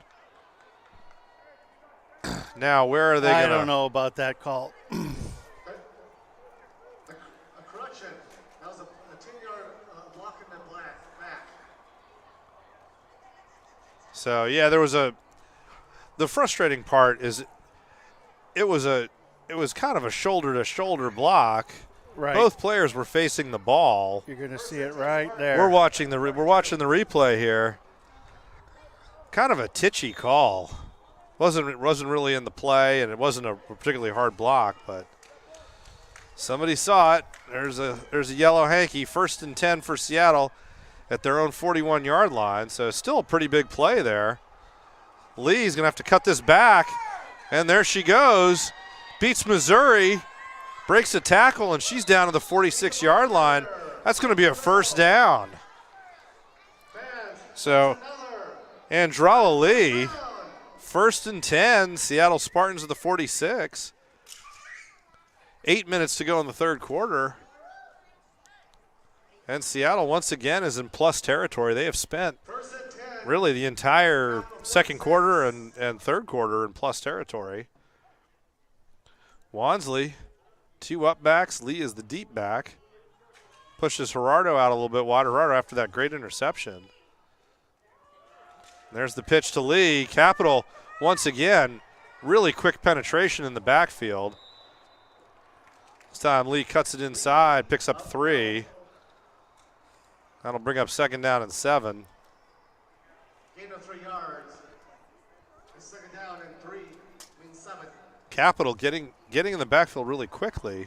It's going to be important for Seattle to figure out how to slow that down, either misdirection, like a counter, little play action. Because they need to move these Capital defenders. They've got Capital has every single player within 5 yards of the line of scrimmage every play now. Once again, penetrating Pelham, a little bit of a delay, breaks the tackle, gets down to the 40. It's going to bring up third down, 3rd and 4 for Seattle.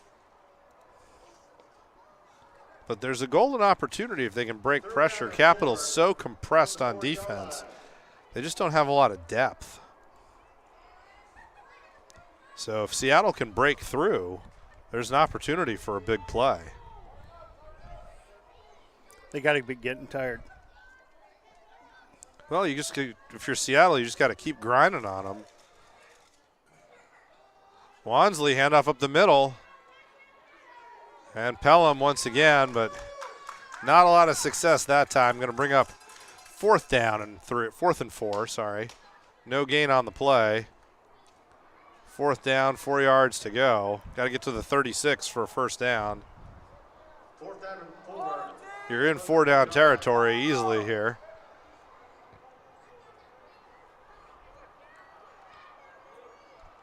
Seattle needs to come up with something to draw the penetration away from the ball. Their best plays have been when Lee just turns around and reverses direction. This time she slices forward, breaks a tackle, and it's a first down. She got it. She needed 4, she got 6. First and 10 at the 34-yard line for the Seattle Spartans. There's a player down for Capital, Danielle Dunn. Down on the play, holding her ankle, lower leg. Hate to see that.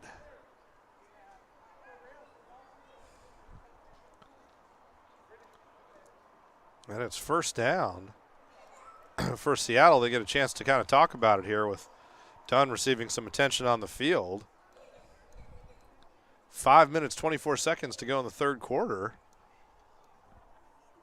So Seattle got to be pretty pleased. Capital beat them fairly handily last year twice. Beat them down in Salem already this season. And Seattle's given the Pioneers all they can handle now. They've really improved over the course of the season. Had a tough start in their opener against Portland. And now they've won 2 out of 3, and they're in it here with a chance to really close the season on a high note. So You have a sponsor sheet in there? big chance here. Do we? Do we need to let's see here. If we could read some sponsors, what do we got here? Chain gangs. We got them up on the screen anyway. Okay. Well, here we go. We want to thank Velocity Taekwondo Center in Kent. How champions train. Call for a free lesson. Arena Sports, Mill Creek Indoor Facility of the Spartans. Kids Corner Childcare in Bothell. It's a wonderful day at Kids Center. And Sport Physical Therapy in Everett, Kirkland, Bellevue. Factorial official sport and athletic trainers of the Spartans. Do you run a local nonprofit or charity? The Seattle Spartans are looking for you. We have booth space as well as a 50-50 raffle slot available every game. A great way to make money for your organization and support women in football. Your ad could be here right now. Contact us today, wfa-spartans.com. Dr. Adam Heck of Hogan Chiropractic in Everett, sports treatment, work injury, and auto accident care. Ever thought of being a mascot? The Spartans are looking for 3 devoted fans to put on the armor and become Seattle Spartan mascots. Contact us today. So exciting stuff here. Well, if you don't make it as a play-by-play, you could always be the Spartan? be the Spartan. I used to teach classical history. I feel like there's some things about Spartans we need to talk about. But we're going to leave that for a very different kind of broadcast.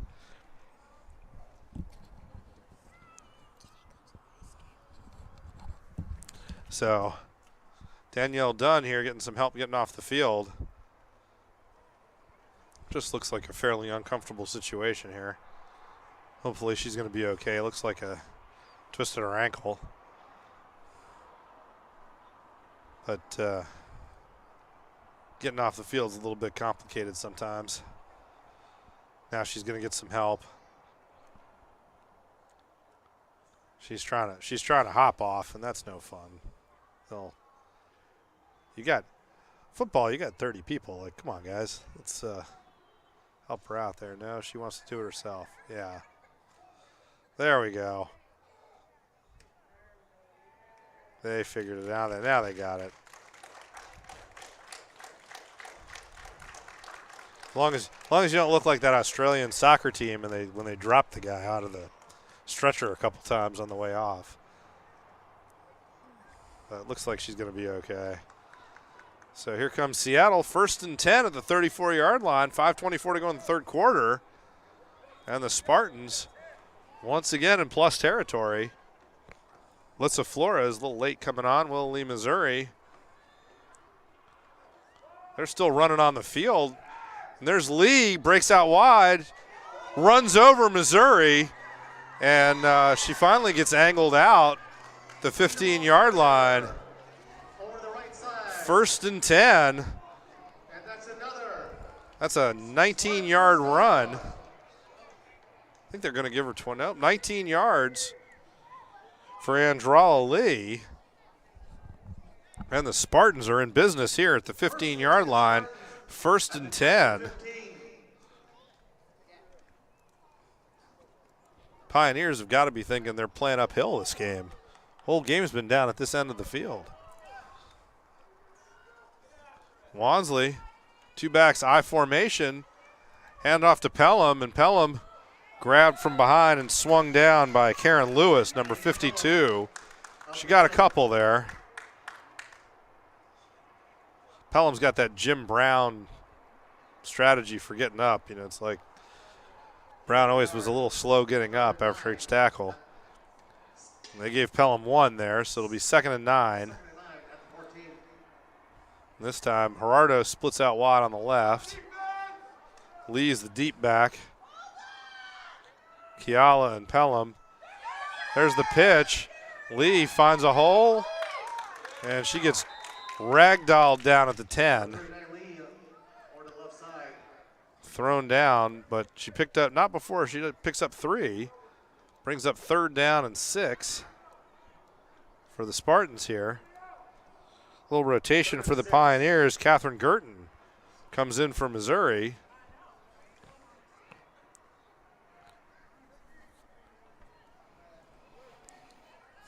Seattle, this time you've got I formation. Pelham's the up back, Lee's the deep back. Handoff to Lee right up the middle. She picks her hole. Gets pushed back right around the 7 or 8 yard line. That'll bring up 4th down. Looks like they're going to give her the 7. That'll bring up 4th and 2. Well, maybe the 6. Let's see.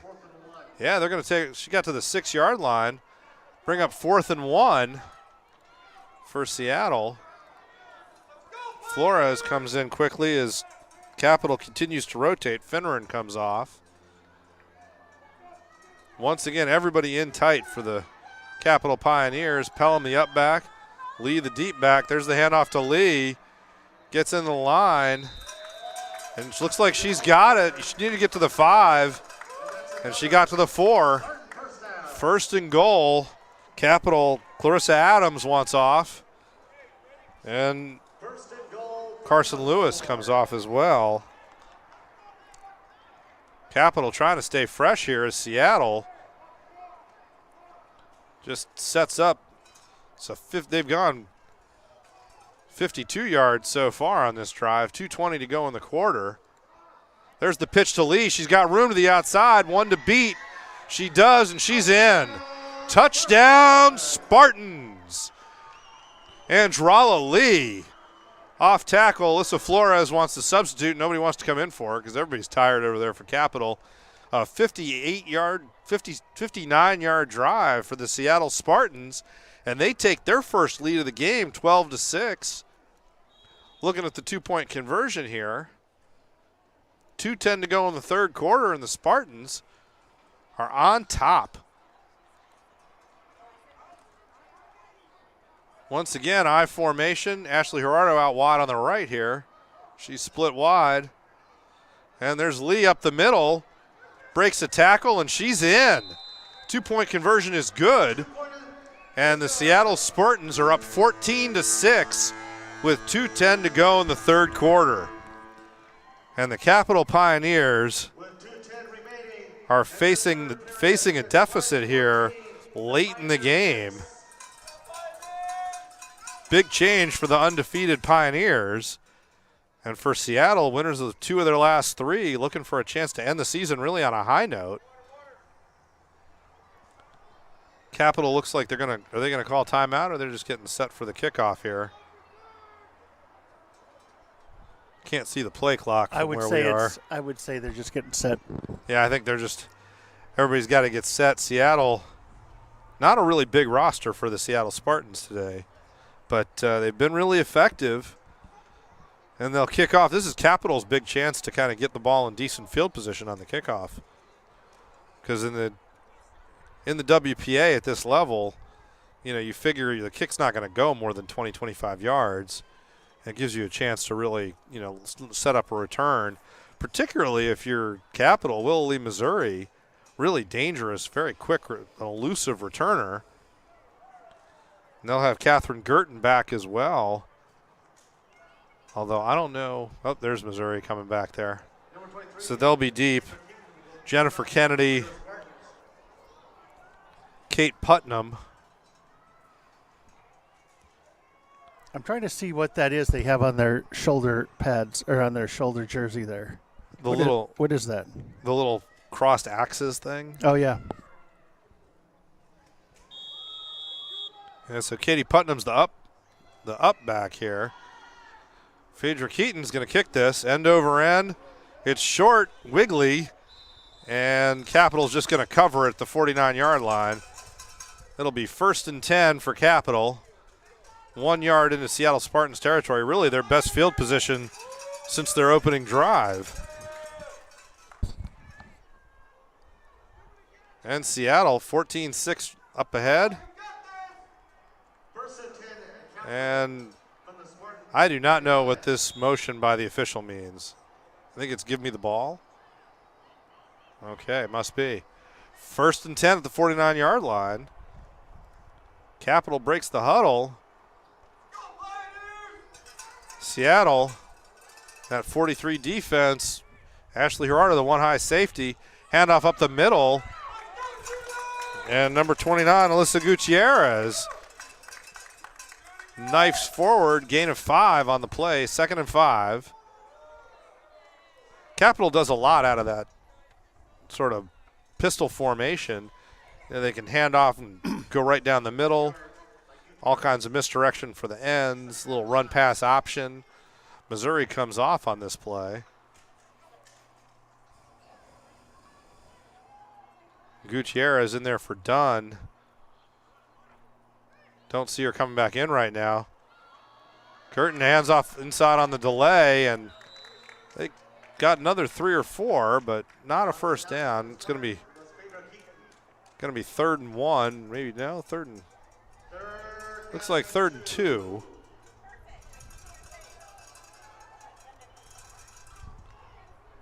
So 3rd and 2. I don't see. Is Dunn back out on the field? No, not yet. I don't see her on the sideline. Girton with Gutierrez behind her. Another handoff. Gutierrez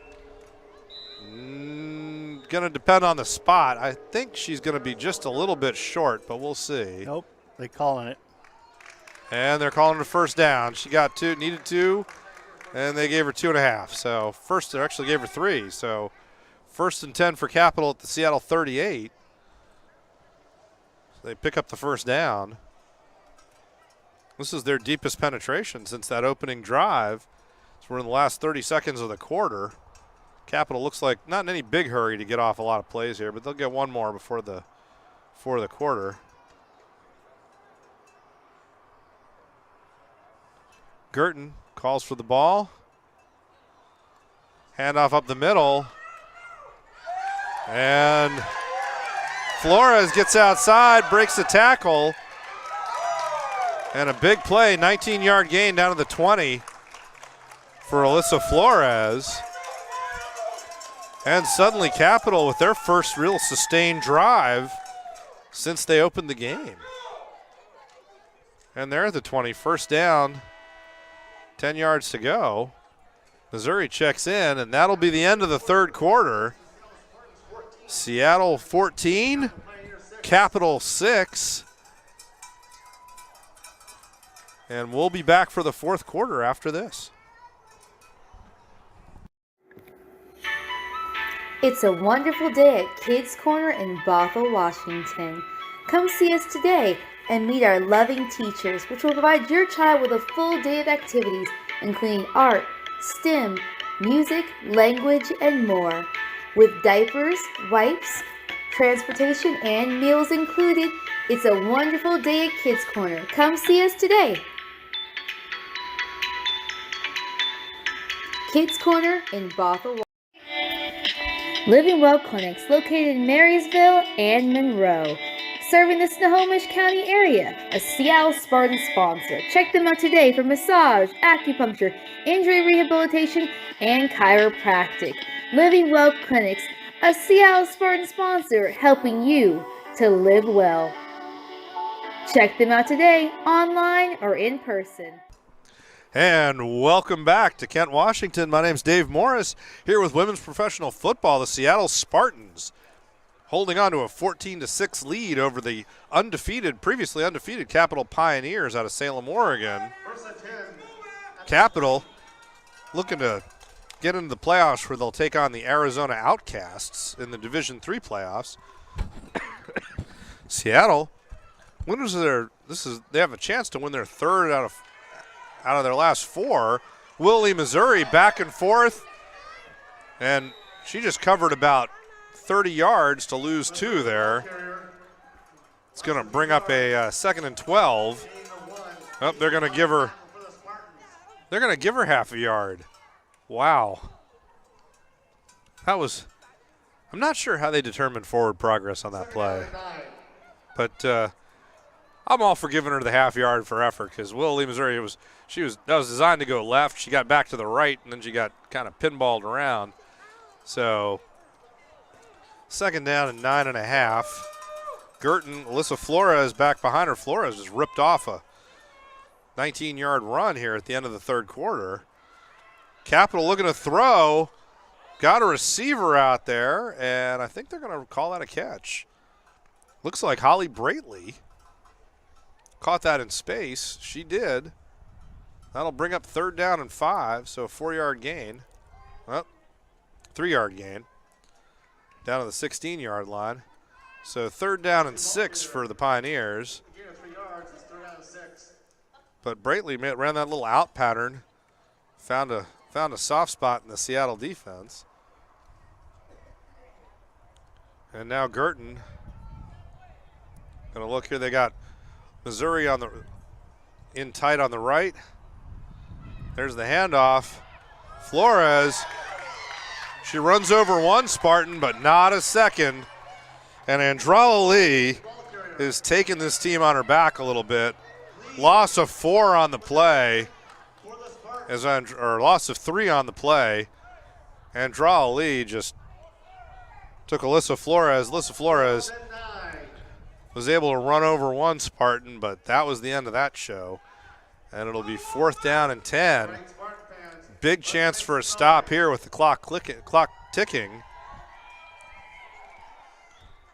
Kind of an important play. Seattle can get the stop here. It'll be a turnover on downs. Girton with Flores in behind her. A little play action pass. She's got a receiver and it's broken up. Ashley Gerardo got a hand on it. That was a great throw. Girton had Holly Braitley. She had broken in, and it looked like into the clear for a half a second, and Gerardo got a hand up, broke that up. 1st and 10 for the Seattle Spartans. Yeah, it was a great throw. And under pressure, too, because Girton, she ran that little play action, and Seattle got pressure right up the middle. If you're a quarterback, you never like the blitz coming right in your face. And she got rid of that ball well, found a seam. Gerardo has done a terrific job in that free safety role. It's a really demanding, Seattle's defensive concept makes that free safety role incredibly demanding. And she's got an interception today. She's got 2 or 3 pass breakups. She's had a big day at the office. And Andrala Lee had that big tackle on 3rd down there. And Capital just paid it right back to her. She loses 3 yards. Be 2nd and 13. This is where it's really important. Seattle, anything they can do to get a 1st down here and get some time of possession really helps, because you can't punt yourself out of trouble in this league. You've really got to move the ball, with your offense. So 2nd down, 13 yards to go. Clock is stopped. Now it's moving. Pitch to Lee. Lee trying to get to the outside, and she's not going to make it. It's going to be another loss of 2 more yards. So the Seattle Spartan offense is trending in the wrong direction right now. Going to be 3rd down and 3rd and 17. And there's no level of football where you got a lot of good plays for 3rd and 17. So we'll see what they do. So 3 backs in the backfield. Behind Wansley. There's the pitch. Lee cuts it inside. She'll gain a couple this time. Back to the 15-yard line, so that'll bring up 4th down. 4th and 15, and it's decision time for the Spartans. Do you go for it? Do you punt? What do you do here? They're signaling punt. Capital's going to bring, no, they're not going to bring Missouri back. They don't think, Capital doesn't seem to think that Wansley's going to punt this. We'll see. Oh, now they do. Missouri dropping back, Wansley dropping back. She's going to try to kick it. It's important to get this out of bounds where nobody can return it. Good little pooch kick, and it's going to die down at the 38-yard line. So really good field position for Capital here. 10:44 to go in the game. They're down 8, but a big 3 and out for the Capital defense, and they get a chance to attack again here. 38 yards to the end zone. They start in plus territory. And Seattle's going to take the deep breath here. See if their defense can continue. They've had a big day of really pushing Capital back on offense. And this is one of those times. Okay, they're going to mark it at the 37. So another good spot for Capital. 1st and 10. It's going to be a pistol with Alyssa Flores. Tough running back. Dunn's been out. Danielle Dunn, who's the starting fullback there. And there's the handoff. They're going to try to run off tackle again. And, man, once Flores gets ahead of steam, she's tough to deal with. She just ran over London Hester Williams. And Hester Williams is down. That's going to stop the clock. 10:29 to go. Gain of 7 on that play. I think Hester Williams mostly had the air knocked out of her because Flores just landed right on top of her.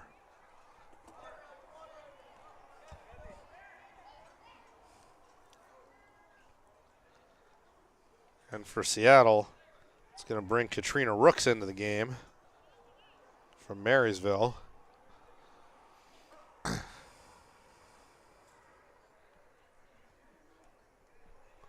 But we'll see here.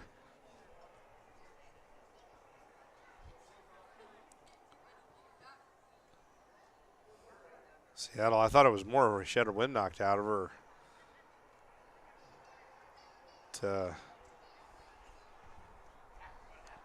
Esther Williams looks to be in some distress. So we'll have to see. I think they're giving her a second to get her head cleared and just get her breath back.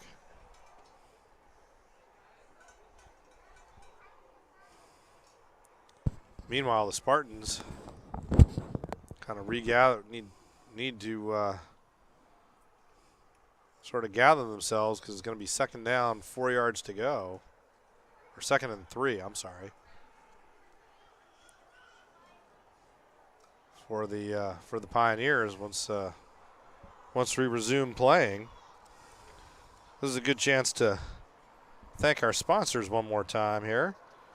So Velocity Taekwondo in Kent, how champions train, call for free lessons. Arena Sports Mill Creek, indoor facility of the Spartans. Kids Corner Child Care Center in Bothell, it's a wonderful day at Kids Center.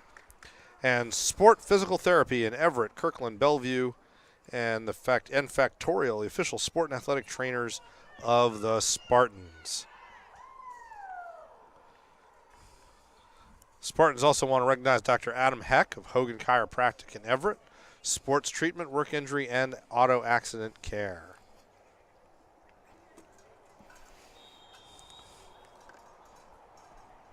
So also special thanks to the Women's Football Alliance and their sponsors. As Capital steps up here, ready to restart things.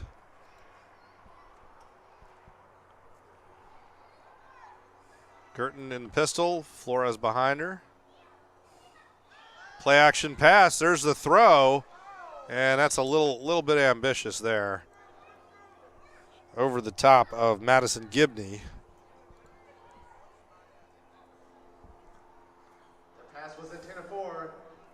That'll bring up third down and 3 as Capital thought it was worth taking a shot there. Kind of a free play after that big gain on first down. So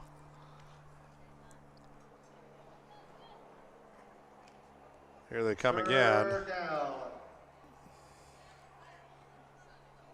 It's 3rd down and 3. You're really in 2-down territory, though, if you're Capital. Kennedy in motion. Fake handoff, run pass option. Has to bring it down. Now she's going to run. And tackled by Lee, but that's going to be a first down for the Pioneers at the 24-yard line.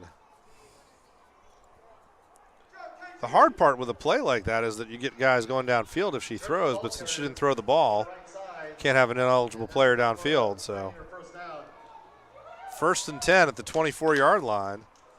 Missouri checks back in for Flores. We'll see what Capital's got cooked up here. They're going to split Macy Grief out wide on the left, on the wide side of the field. Elise Gutierrez in behind Girton. Missouri in motion. There's the handoff.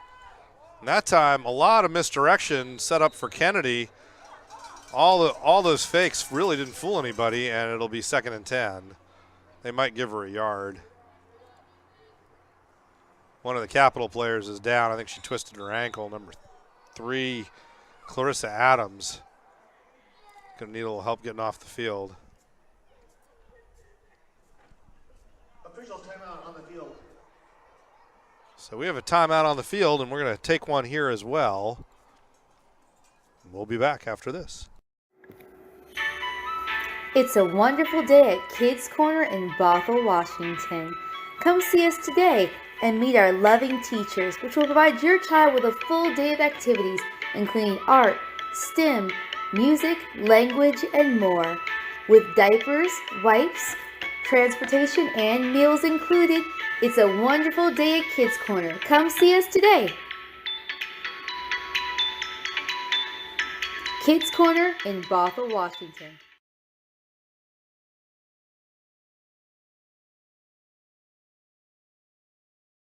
And welcome back to Kent, Washington. Dave Morris here bringing you the Seattle Spartans professional football team. The Seattle Spartans 14, Capital Pioneers 6 here on STSPN.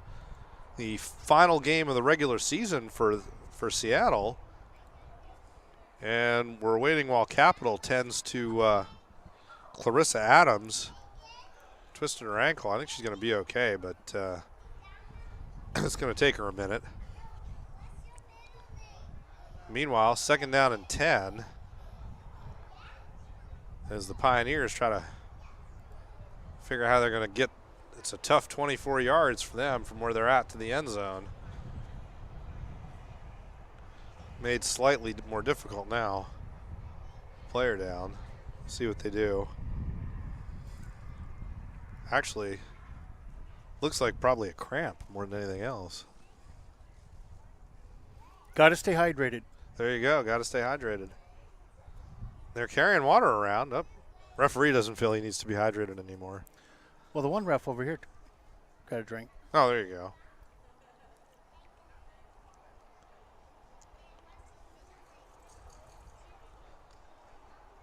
One out of 6, huh? Yeah. Well, one of them's hydrated. That's good, right?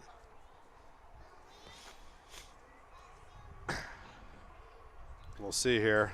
Well, let's hope that they don't have any injuries that require an ambulance tonight, because there's an Alfa Romeo and a Ford truck. They're sitting in the way of where they pull them in. Uh-oh. That was bad planning. The Alfa Romeo driver was at least hesitant about that. Yeah. We'll see if we can get a key to get back out the gate. Oh, that could get exciting. I don't mind climbing, but I have some baggage tonight, so we'll see. Seattle Spartans are up a fan today. They are up a fan. Sydney, my daughter, she's 7 years old. She was awfully excited to watch women's football. Came up here. Let's just hope she doesn't fall off that. Yeah, she fell off a horse yesterday. Oof. So, well, if you're going to ride horses, eventually you're going to fall off one. So she was pretty proud of herself because the horse jumped over a barrier. So she jumped with the horse for the first time. Nice. Then she also fell off the horse for the first time.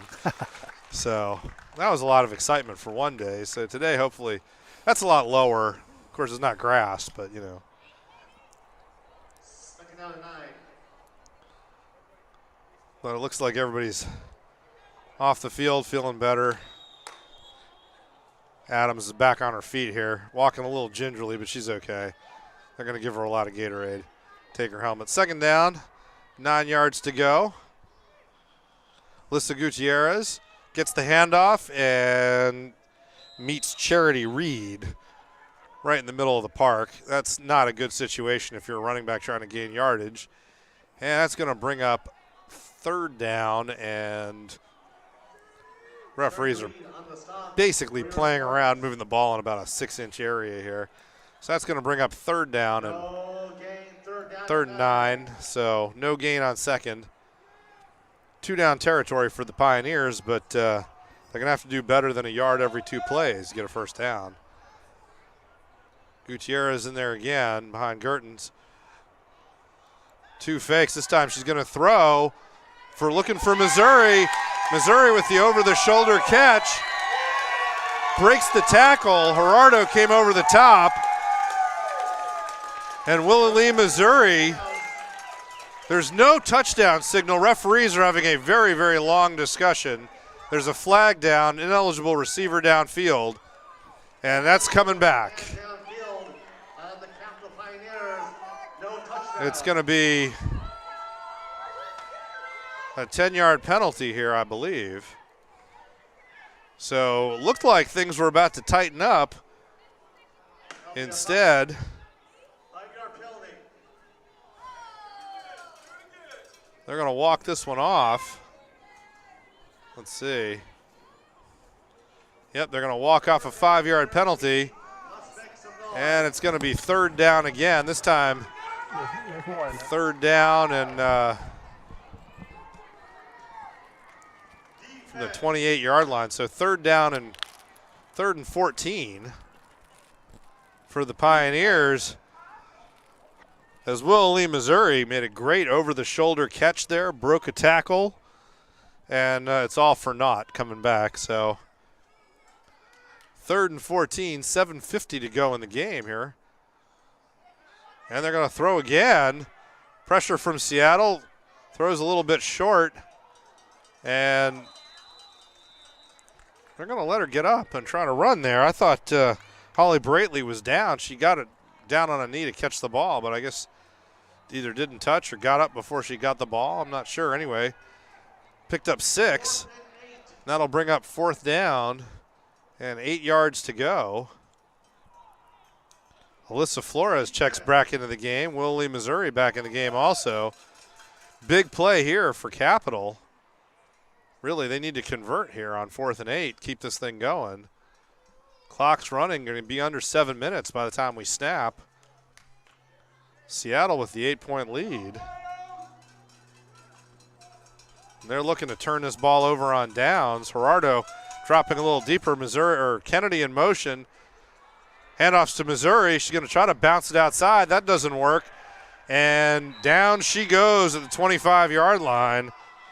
Maka Kiala. Haven't called her name for a tackle today, but she got a big one there. Missouri couldn't leak out to the left, tried to cut it back to the right, and Maka Kiala just picked her up and ragdolled her down at the 24-yard line. 1st and 10 Spartans. 6:46 to go in the 4th quarter. And a chance for the Spartans here to run some time off the clock, drive down the field here, and maybe ice this thing with a score. They'll step to the line. Lee's the deep back behind LaShonda Wansley. They flip it to Lee. Lee tries to cut this inside. Breaks a tackle. She's going to get out near the 30-yard line. They're going to say the 28, so 4-yard gain for Andrala Lee. 2nd and 6. And the clock's running, which is the key for Seattle right now, just as much as anything else. Is clock's their friend now. Got to keep it rolling. You got Lee in the backfield behind Pelham and I think Keaton. There's the pitch. Missouri does a good job setting the edge and forces Lee to cut that back inside. She's going to get maybe 1 if it's a generous spot. Maybe not. That'll bring up 3rd down and 3rd and 6. So no gain on the play. 3rd and 6. Seattle really would like a 1st down here. They went 3 and out the last trip. This is a big opportunity for a 3rd down conversion here. Wansley, one fake and then into Maki Kiala. And she got a couple. They're going to give her to the 30. So that's going to bring up 4th down and 4, and it's going to be decision time for Seattle on 4th and 4. And timeout called by Capital. So the Pioneers are going to call timeout here. That's the first timeout of the 2nd half. So they've got 2 left, 5:23 to go in the 4th quarter. And it's 4th and 4. This is where I like that guy from Arkansas, don't punt. Just go for it. We can pick up 4 yards. If you miss, you're not giving that much up because you figure you're going to net, about 15 yards on a punt? Yeah, I don't know what the average is for tonight, but although I saw a couple of good punts out of Capital. She gets the ball up, but Flores gets that ball up in the air pretty high. But, of course, because it's up in the air, it's let Ashley Gerardo catch it and return it. I don't think you're doing yourself a lot of favors. That's the argument, actually, that guy in Arkansas, it was that, if you punt it, if you have a good punt, they can return it. If it's a bad punt, it's not going anywhere anyway. You might as well go for it. If you get the conversion, you still have the ball, and if you miss, how much difference does that 10 or 15 yards really make? Or even 20 or 25 yards. And he had the math to show. It was like, hey, it doesn't make sense to kick it. I think for Seattle, this is one of those times where you got to really think about it. Looks like they're going to try to punt, though. You've got Wansley back deep. Will Lee, Missouri, I think it'd be really smart to kick this thing out of bounds again. High snap, and it's a low kick. It's kind of muffled around. It's live, and now down, honestly. So it's at the 33-yard line.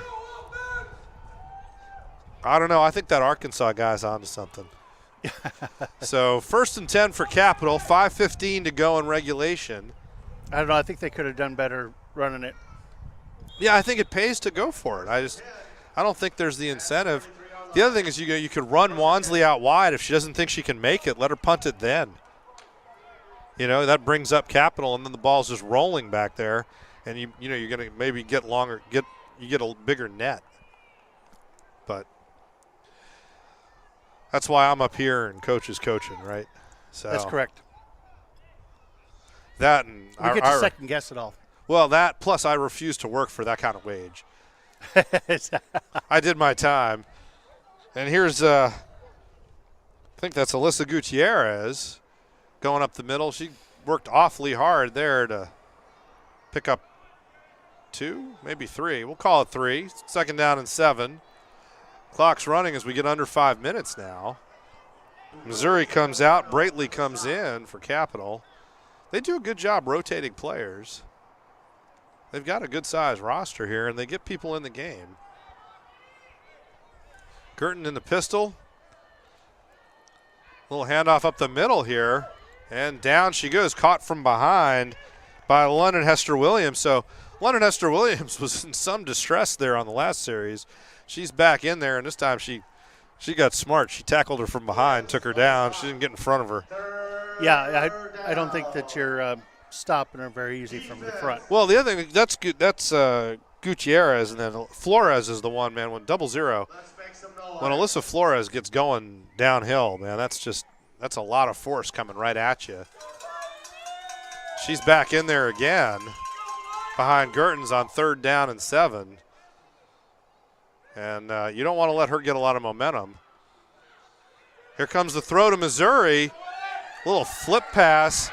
That's a good play to get her outside. Gerardo misses, cuts it back inside before she gets taken down at the 9-yard line or 10-yard line. Once again, you got a really dangerous speedster out there. You got to figure out different ways to get her the ball. Capital, that's the first time they've really gotten her the ball in space outside of a handoff, and right away she's got a 21-yard gain on about a 2-yard ball, on about 2 yards in the air, if that. 1st and goal for Capital at the 10-yard line. There's the handoff inside to Flores, and that's not going to work out for her. Going to be 2nd down and 2nd and goal at the 10 or the 9 again. Seattle did a great job stacking that up. 3 minutes to go now. It's going to be under 3 minutes by the time they snap this. You'd think, Capital got to question whether Capital, might want to work with a little more, what do you call it, alacrity, a little more urgency here. Well, if you notice, Capital is rotating people every play. Well, they are, and that's great. But you're down. Here's the look. They're going to look for the pass, and incomplete. A little bit behind the receiver there, number 27, Brittany Anderson. Capital opening up the playbook, and I guess that stops the clock. So now 3rd down and goal from the 9. 2:39 to go in regulation. And Holly Braitley is going to check in for the Pioneers. Will Lee, Missouri over here on the sideline again. I hate to keep kind of harping on that. It's 3rd down and 9. She looks like she's still kind of stretching out from getting tackled there on the last play. Gertens, play action pass, pressure, she gets hit, good throw, and it's a touchdown. Holly Braitley with the catch. They were going to call, I think that's Gerardo, for pass interference. Yep. The flag, I think, is going to be on the defense, so I think it's going to be a touchdown. They're having a chat about it. Let's see. Touchdown is the official signal. Pass interference on the defense. Penalties declined. And that'll make it 14-12. A big 2-point conversion coming up for Capital here. I think Seattle's going to call timeout. They're going to talk about it here. Timeout, Seattle. That's their first. Yep, they're going to talk about it. Timeout at the second half. So they've got 2 left after this as well. 2:31 to go. And Seattle with a chance to really still put Capital under the cosh here. If they can stop the 2-point conversion, Capital's got to get the 3 yards here, or they're in trouble. So, because it'll still be a one possession game, but they'll be kicking off and down 2 points. So, a lot of pressure on this extra point, and a lot of energy going on in the fan zone back there. Over on the pole vault, high jump pit or whatever that is behind the the end zone. There's a lot of action there. If you're Seattle, you kind of want to put those guys in there. Capital going for the 2-point conversion. They've got Flores in behind Gertens. You got to think they're going to hand it off, go right up the middle here. And there it is. There's the handoff. And she's got it. Alyssa Flores backs into the end zone. And we're all squared away again. 14 all. So 14-14. With 2 minutes and 30 seconds to go in regulation. So what are the overtime rules here? I'm not sure. Okay. What is it for college? For college, they get the ball at the 25-yard line. I think that's what they follow. Okay. I would think that'd be a special thing. Do they do ties? They might just call it a tie. I don't know. I'm not sure what the if it goes into overtime, I have to start the clock for every minute. Oh, okay. Yeah, no. Gonna hit the.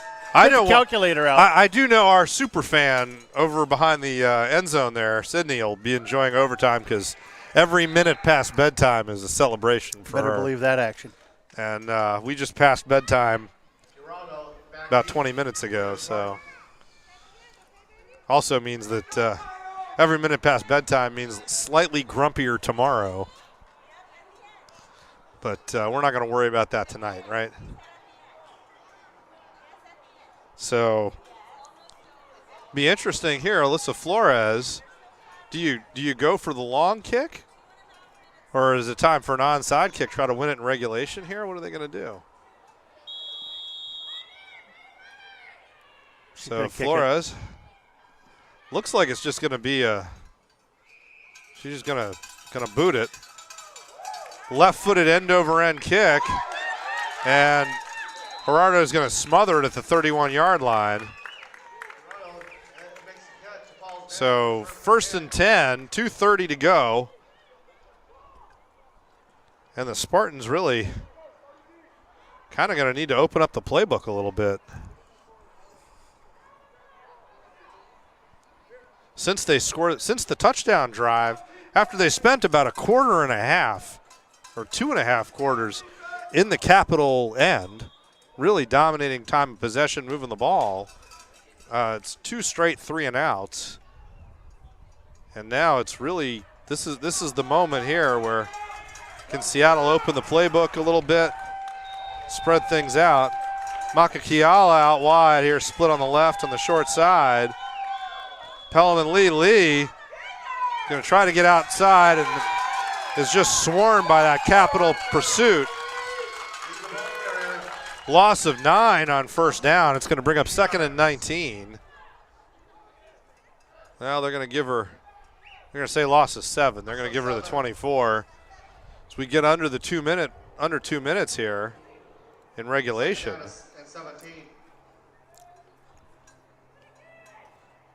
So the Spartans really going to need to open the playbook here a little bit if they can. Well, I would have a feeling that they're getting a little tired because they don't have the same numbers as Capital. That's true. There's the inside handoff. Andrala Lee breaks a tackle. Back to the 30, so she gets back almost to the original line of scrimmage after being behind the sticks there. Bring up 3rd down and 11. I think for Seattle, honestly, you know, when you're on offense, you're not tired. Defense, you get tired. They have 1 remaining. So Seattle calls timeout, minute 37 to go. See if they can open the playbook up a little bit. What are they going to talk about here? Well, I would think that the Spartans, being that they're playing both directions, basically, that's why they're probably a little more tired than the. Yeah, I think, maybe. We'll see. Football's good for that, though. You know, you get a little tired, but you do get some breaks. I didn't see a lot of hands on the hips, so. True. Well, this will give them a little chance to get a little bit of a breather, and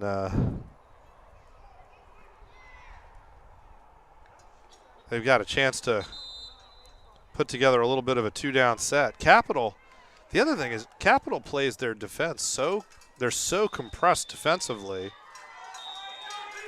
Now they've dropped Madison Gibney back a little bit deeper. But they've still got, I mean, if you look at, they got 10 guys in the box right now. I mean, if you can break through that first line, there's not a lot of depth to that defense. You're gonna be able to make a run. Wansley in the shotgun now. Here comes pressure. Good protection. Wansley has time. Finds a receiver. London Hester Williams with the catch. And now timeout by Capital. So they complete the pass for a -7. It's going to bring up fourth down and 18. She didn't have anybody open. No, she had to. And it's tough to throw it away, right? That's a harder thing to do. So now on 4th and 18, minute 27 to go. So here's now Seattle tried to call timeout too. They wanted to talk about it also. But now it's decision time, right? Now do you kick it? They didn't go for it the last time. Yeah, but the last time they had 4 yards. Right. Now they got 18. But it's the same problem. You know, if you punt it, how far are you really getting it? Versus if you go for it, you know, you might pick it up. And if they gain 10 yards and and they're short, they're still about, how much more would a punt be? So, well, whatever it is, you want the Capital to be as far away from the end zone as possible. Well, Capital's only got 1 timeout left, I think, if they have any. They might have 1 left. Honestly, I think you go for it here, run the clock down as far as you can. Hopefully you at least get the conversion, but if you don't get the conversion, at least run a lot of time off the clock. And try to give them less than a minute. She's going to punt. Yep. Missouri back deep. Makakiala, they're going to have to get everybody set here. Oh, now they sorted it out. They're on the line. High snap. No, it's a throw. She's got Kiala. Kiala's going to get the first down and then some. Here she goes. Over midfield, 1 to beat. Willie, Missouri held her up long enough to make a tackle. That's going to stop the clock. 1:13 to go. 1st and 10 at the 47. Easily the Seattle Spartans' longest pass of the season. Now, I did not see that coming. You didn't see it? Well, neither did Capital. Makakiala wide open. They wind the clock. 1:10. I think Seattle's got 1 timeout left. They need to get to the line of scrimmage here, work with some urgency. As we get down under a minute, clock's running. Capital, and they're going right back to that pitch. Man, right away, it's a pitch right.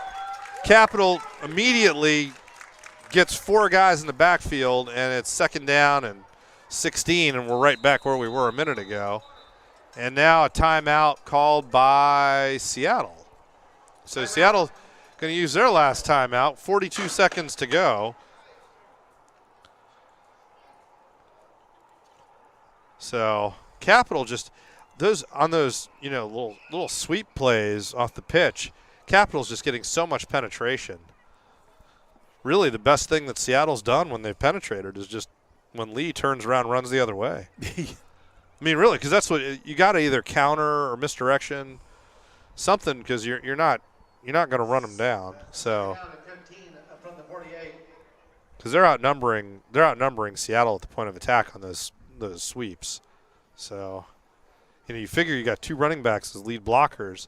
The problem is if the safeties are keying on it, you can get 4 defenders in there just as easily. So Seattle's going to talk about it. You'd think LaShonda Wansley's going to get a chance to open the playbook up here with 42 seconds to go. We'll see what they want to do. 2nd down.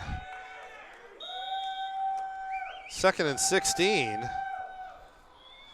Nope, you've got Pelham's the deep back. And there's the handoff up the middle. Pelham a little bit of a quick hitter. And she gets caught there. So she gets 3 or 4 back. Going to be 3rd down and 13. Clock's running down to 20 seconds left. Timeout called by Seattle. That's going to be their last timeout. Timeout, Spartans.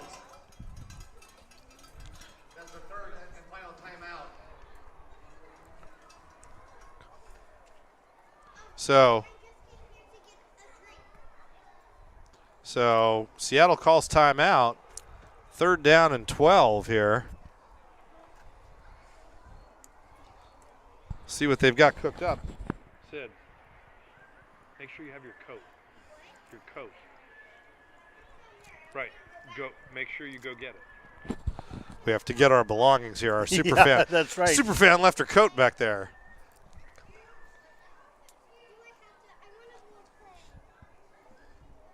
So Seattle cooking up a play here. 3rd down and 13. We'll see what they want to do. See if Capital opened. They're getting a lot of pressure on those running plays. You got 22 seconds left. I mean, you might want to keep everything in front of you a little bit. Because if you can break through that first line of pressure for Seattle, there's just not a lot of numbers behind that. So Capital, they've dropped Madison Gibney a little bit deeper here.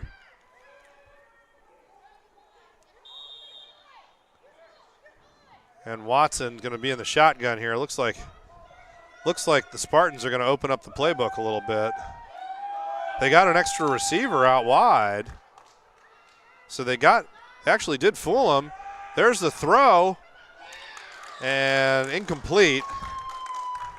That'll bring up 4th down. 16 seconds to go. Pass was incomplete. It's 4th down. As London Hester Williams ran that seam route, actually got shoved a little bit. I think the officials decided that ball wasn't really catchable. Let that go. So it's 4th down. Now Maka Kiala comes in. Seattle's going to try to max protect here, I would think. Or are they going to try to punt it?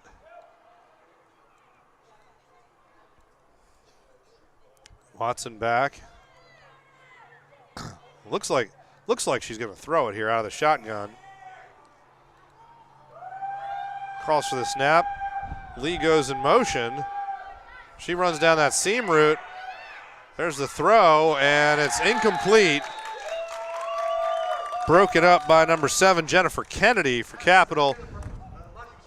And so Kennedy gets Kennedy's bought 10 seconds for the Pioneers here.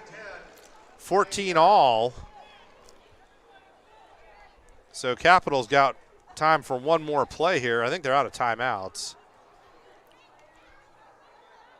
So we'll see. Maybe they can run 2 plays if the first play is a quick hitting incompletion. 14 all. We still don't have any confirmation on what overtime will look like or if there is one. We'll see what the story is there.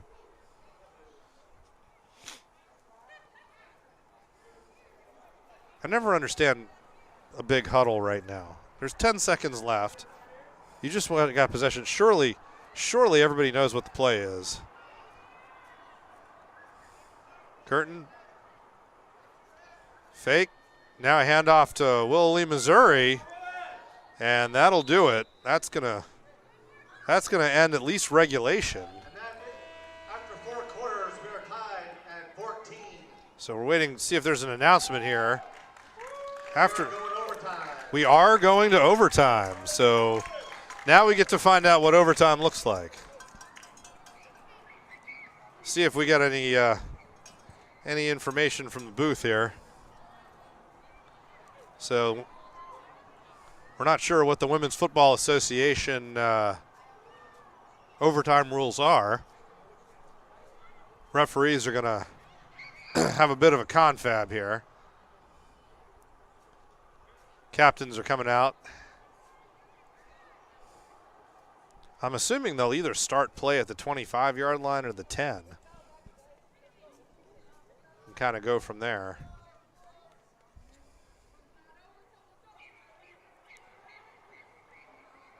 Both teams look slightly confused, honestly. They're not sure. I think is this the Spartans' first overtime game? Well, it's the first one that we've covered. So, not too many ties in overtime games here. See what they do here. This is instead of death overtime, each team will have the ball at the 25-yard line. Oh, there you go. It's sudden death. So the coin flip determines which team gets the ball at the 25-yard line. This is overtime football. Little bonus football for today, right? Yes, it is. Of course, I don't think this sideline camera guys The Pioneers have won the toss. thinking it's a bonus. Well, But your daughter is. yeah. Oh, hey, we're in favor of free football. That's all I can say. That's right. So we're out here. If you're going to be out here, have a good time. So looks like the Spartans won the toss. So they'll get the ball. I think the Pioneers won picking the side, and Seattle gets the ball first. We'll see if it's really sudden death. If they're getting the ball at the 25-yard line, I'm assuming it's Won the toss, even up. and the Seattle Spartans will get it. Yeah, Seattle gets it first. It's by round, so Seattle gets the ball first, and then Capital will get a possession as well. So it is college rules for overtime. And the chain gang goes down to the 25-yard line. They'll be running everything on the right side here, I would think.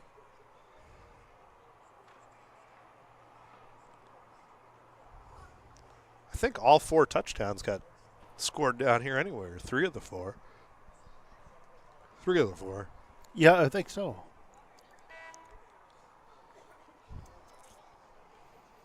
Now Seattle's going to have a big discussion. I think each team gets a timeout as well.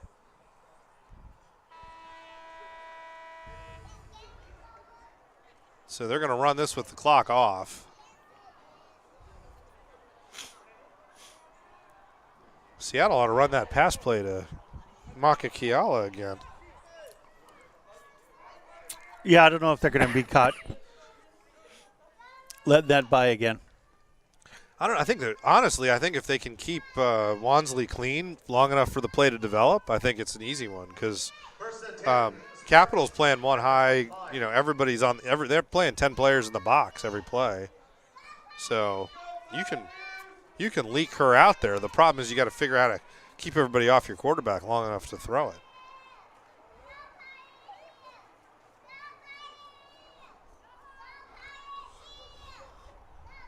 So here we go. Ball marked to the 25-yard line.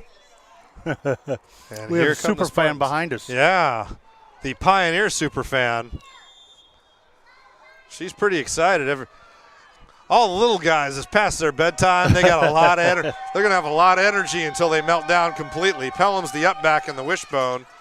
Another pitch, and Capital just strings this out. Lee does well to only lose 4 yards there. Lee, the ball carrier, lost 5 yards. Yeah, they're saying 5 on the announcer, but it's going to be 4 actually. Anyway, 2nd down and 14, and it's really important for Seattle to get back in front of the sticks.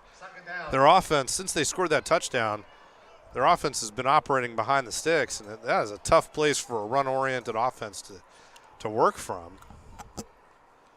And if they're going to run wide, they're going to have to do some kind of misdirection because Capital just get, there's weight. The minute they see that pitch, you've got 11 players on that side of the field. High formation.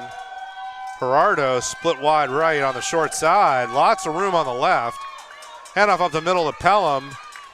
She's going to pick up a couple, but it's going to be 3rd down. 3rd and 11. Nikki Pelham picks up. They lost 4. She picks up 3. And her ankle's definitely a little sore now. 3rd and 11 for the Spartans. Long way to go here for a 1st down. Once again, so Pelham is the up back along with Kiala. Lee in back there. Another pitch. This time Lee cuts it inside, but just stacked up. Capital does a good job getting penetration. And now it's going to be 4th and 13.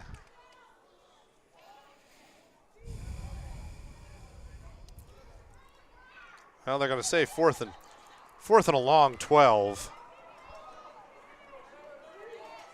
Seattle, it's a good time to open up the playbook because there's not a lot of inside handoffs that are good for a 4th and 12. Seattle's going to stay tight. 2 up backs. Lee in the backfield there. Pitch to the wide side, and Capital makes the tackle. And that'll bring up a 1st down for Capital at the 25-yard line. So Capital, if they score here, the game's over. Seattle needs to make the stop.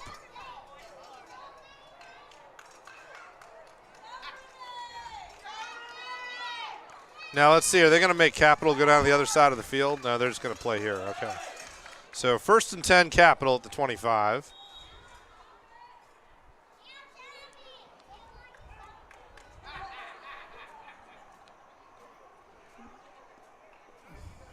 So Pioneers defense just seems to be getting stronger in terms of they're not going to let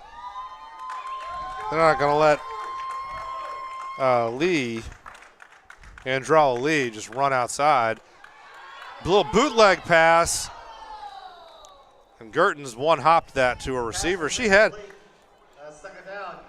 Rebecca Finneran down there, but couldn't quite get that ball out the way she wanted to. 2nd and 10 for the Pioneers. Seattle's defense played really well today. Capital has not had a lot of answers, and their defense is tough. A lot of misdirection.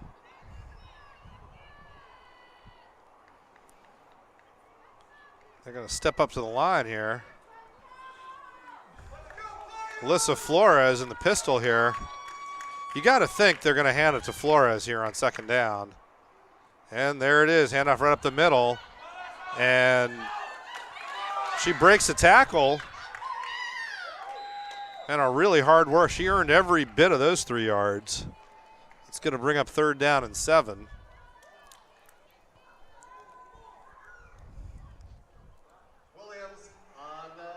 So Third down. 3rd and 7. Flores did a great job, break a couple tackles there. She comes back out.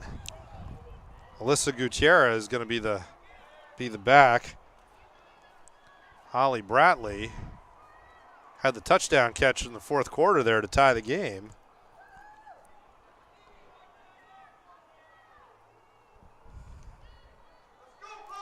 She checks back in. She's going to be tight on the right side. Everything's split wide to the short side. And there's the handoff. And that's not going anywhere.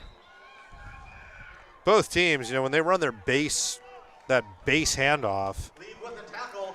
defensively, the teams have everybody's adjusted, and the defenses are not having any trouble with those. So 4th down and 8 to 23. Capital, a couple more substitutions. And a timeout. Capital wants to talk about it here on 4th down.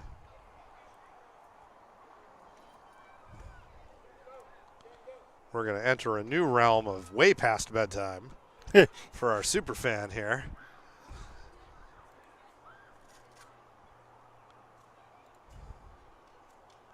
Things cooling off now. If you're Seattle, you might be tired, but as it gets cooler, you want to keep moving, Only timeout So, Capital's last time out of the game. of the overtime. They don't get a timeout every time they change possession, do they? I don't. I don't know. Definitely a little bit of a game of attrition, though. You got Missouri over here limping. Adams is limping. Bratley came off. She looked like she was a little banged up. So a lot of the wideouts kind of having some tread worn off here. Seattle's ready to go. They're excited to get the ball back here if they can get a stop. 4th down and 8. For Capital, this would be a good chance for them to open the Let's make playbook. some noise. They've got Gutierrez in the backfield, not Flores, so you'd think they're going to throw here. Bratley back in. Play action pass. There's the throw. Pass is short. If anything, it's pass interference on 96, Leslie Martinson. Possession goes back to Seattle at the 25-yard line now. Or does it go to the 10?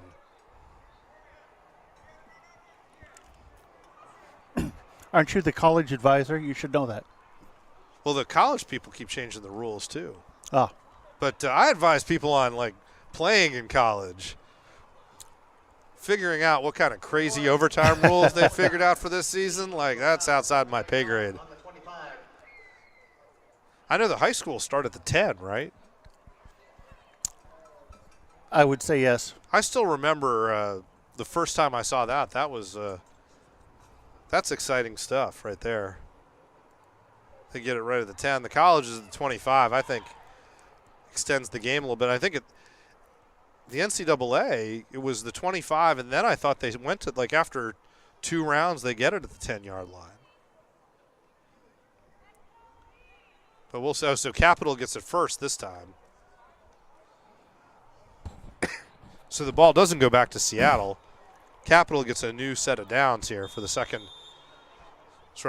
inning of overtime here.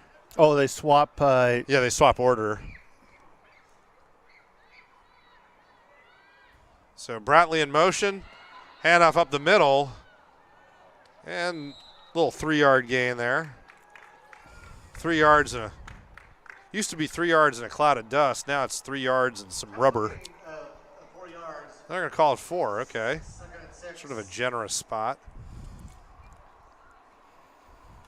I think we're going to run out of data.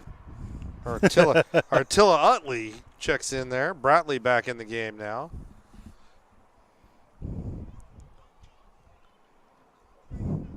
Yeah, the tension builds here.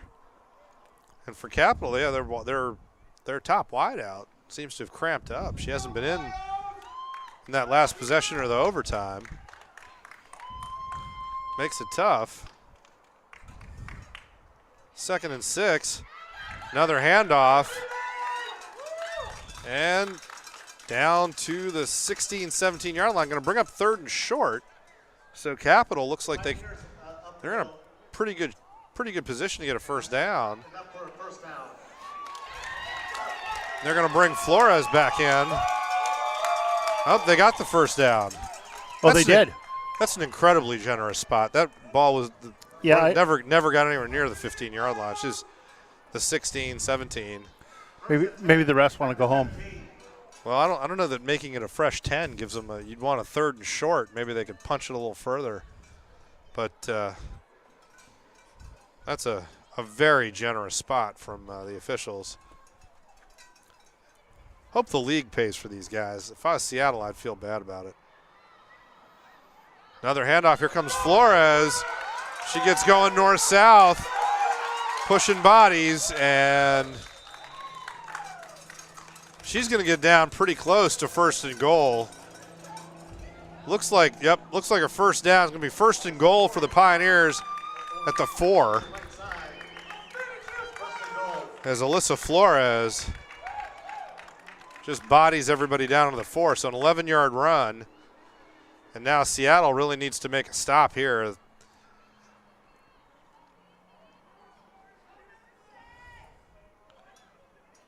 First and goal for Capital. They're going old school. And for Seattle, I think that's Lauren Blazer who goes down. She's going to come off.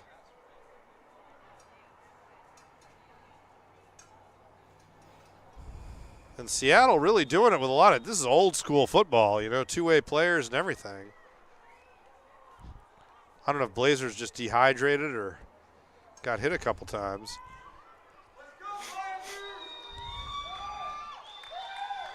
First and goal. Figure here comes the handoff to Flores. There it is. And Seattle trying to hold her out as she tries to fall forward. And Capital signals touchdown. The referees are signaling not. It's going to be 2nd down. They're going to put the ball at about the 1-yard line, so a 3-yard gain.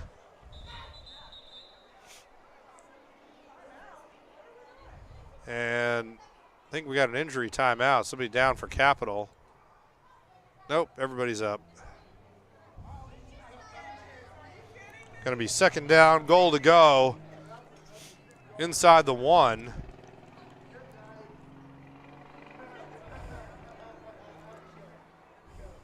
Oh, it's Flores who was down. So she's coming off.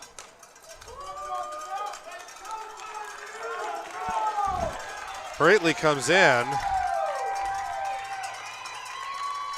2nd down, goal to go. Really a matter of inches at this point.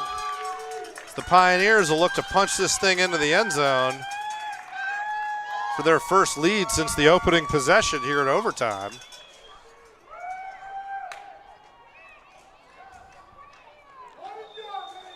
Gutierrez back in the pistol here. There's the handoff. She is not going to get there. Seattle did a great job getting in the backfield. Gutierrez is going to lose 2 yards. Bring up 3rd and goal at the 2 now. 3rd down. So 3rd down, goal to go at the 2. Deep in 2-down territory here. Actually, they're in tight enough. And Alyssa Flores, I've seen her kick a field goal before. Would Capital go for a field goal on 4th down? That's Seattle can force them to make a decision there. Yeah, I don't know. I haven't seen that many field goals. No, I remember them kicking one last year. Oh, yeah. Meanwhile, Gutierrez in the pistol gets the handoff, hits the ground, and there's flags down. Couple flags down. And let's see. I think they're going to call holding. Let's see. No, we'll see. They're talking about it. No signal yet. Oh, they're signaling face mask. It's a touchdown. So Capital gets it in the end zone, so now the referees are going to talk about whether they're going to assess the penalty on the two-point conversion. There's no two-point conversion. Well, yeah, because they got to convert it. No. Yeah, because it's not sudden death. It is sudden death. No, I know the guy said it, but you can't. You take turns. So Seattle gets a possession here. So the question is, they're talking about it. Let's see what happens.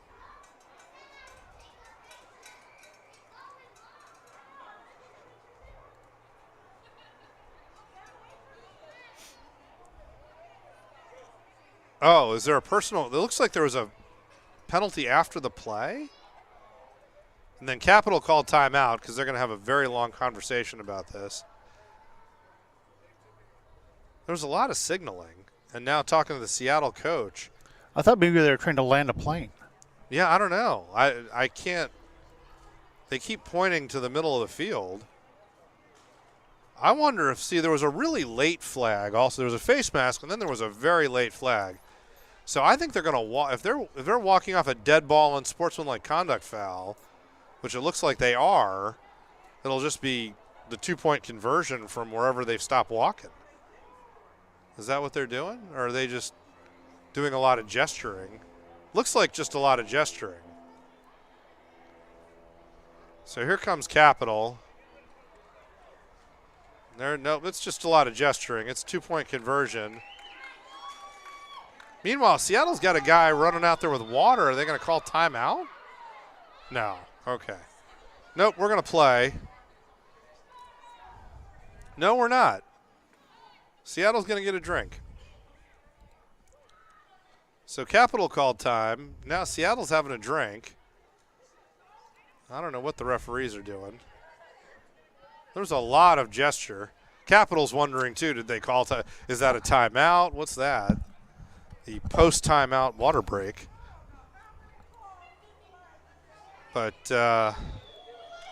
Capital fan complaining about the calls. They just called it on Seattle. Gave you the touchdown. And Gutierrez is in the backfield here. There's the pitch, little run pass option. She's not going to make it. No, she made it. She made it. They gave it to her. Lee with the tackle. We got a player down for Capital, number 10 or 11. Is that Macy Grief over there? Or is it 40? I think it's Kate Putnam is down for Capital. Another really generous spot. I mean, it looked like Girton got tackled and then fell forward in the end zone, but she got tackled down to her knees before she fell forward. But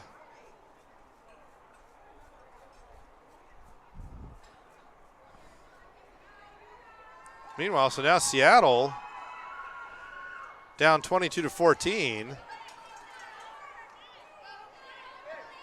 has the opportunity. Now are they calling, or is this the game? What are they doing? Nope, there's a ball. They going out of the other side of the field? After that penalty, it'll be 1st and 10, Spartans at the 40.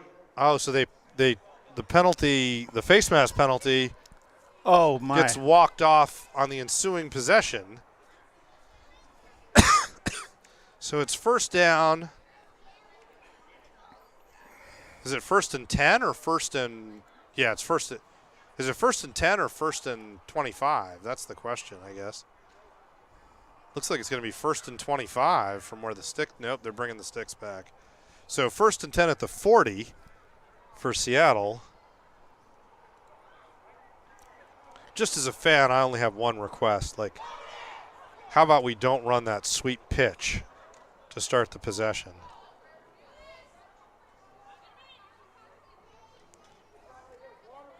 So here we go. Seattle takes over at the 40-yard line.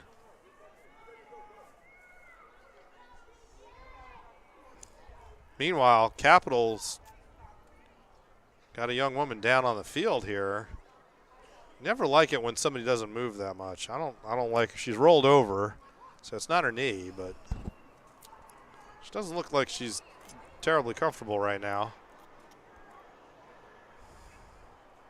They'll need to help her off as we get ready for Seattle's turn in the second overtime. So for Seattle, this is sudden death. They either score and tie it up or they lose. So they have to convert from the 40. They've got to score the touchdown and the 2-point conversion. Yeah, that's going to be It's a tough long road to hoe. Yep, it's definitely, well, it's the maximum road that Capital could put out there for them. So the one thing I'll say is if you score from the 40 on this drive, at 2-3 yards, man, you're going to be pretty hyped up. Yeah, that's true. So the hard part to me is the 40. So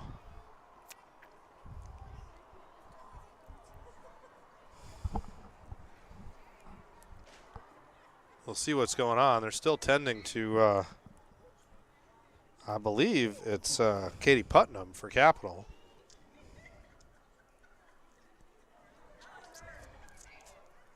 Nobody's really moving. See what they want to do here. I don't know if they're letting her gather herself or. Well, he's on the phone.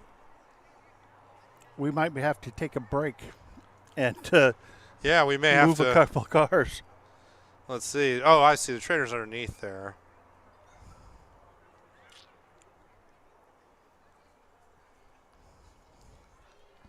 Well, I have to say, I'd be trying to.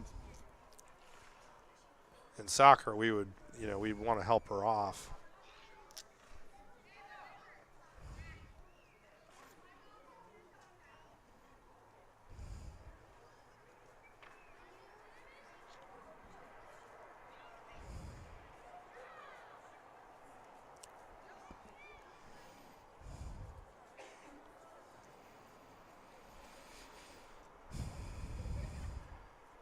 They don't look like they want to move anybody right now, though. So we'll see.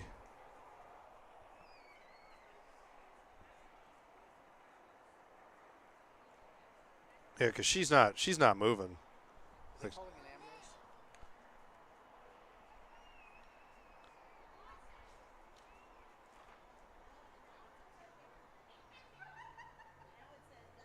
let's see what they want to do.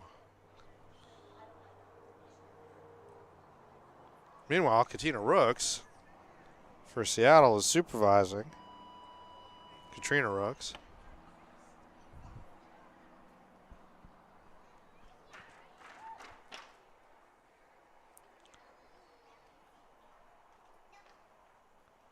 Meanwhile, the officials are ready. Seattle's ready, but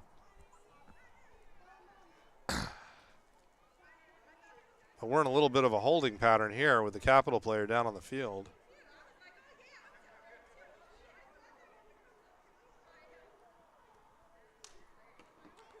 See one referee coming over.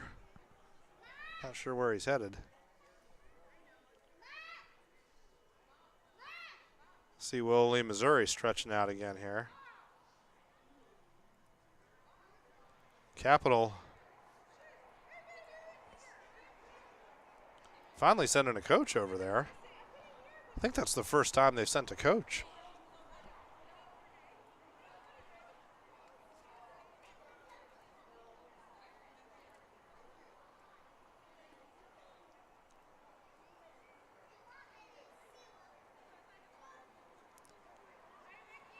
See what they want to do here.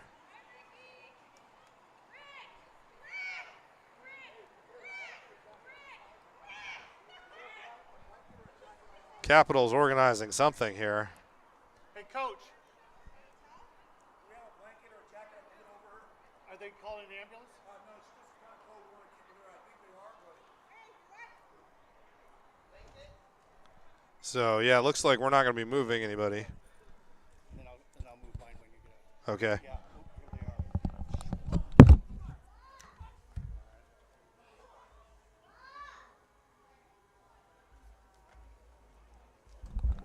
Watch the cord, watch the cord.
were just talking about getting someone over there.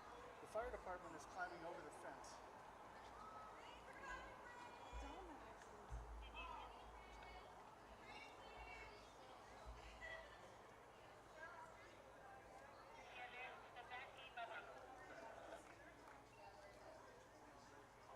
Yeah, it's locked. They did. They came to the back gate.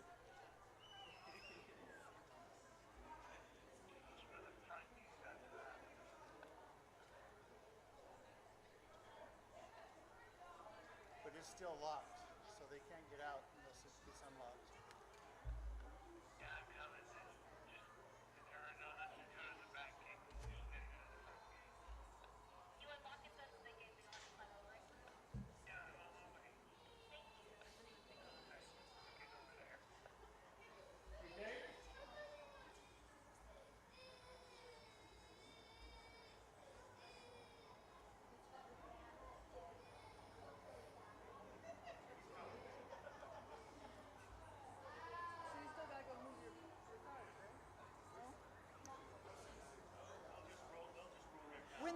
When the fire truck was coming this way, I saw the guy like who was supposed to unlock the gate go that way.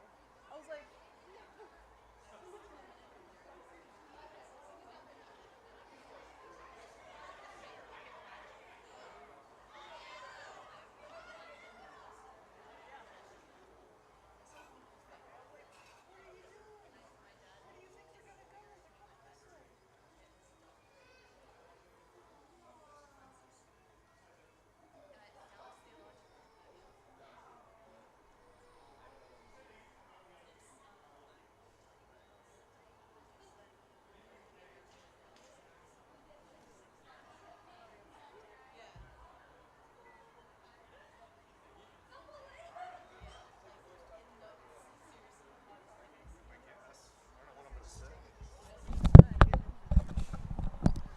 All right. Well, we had a little excitement here.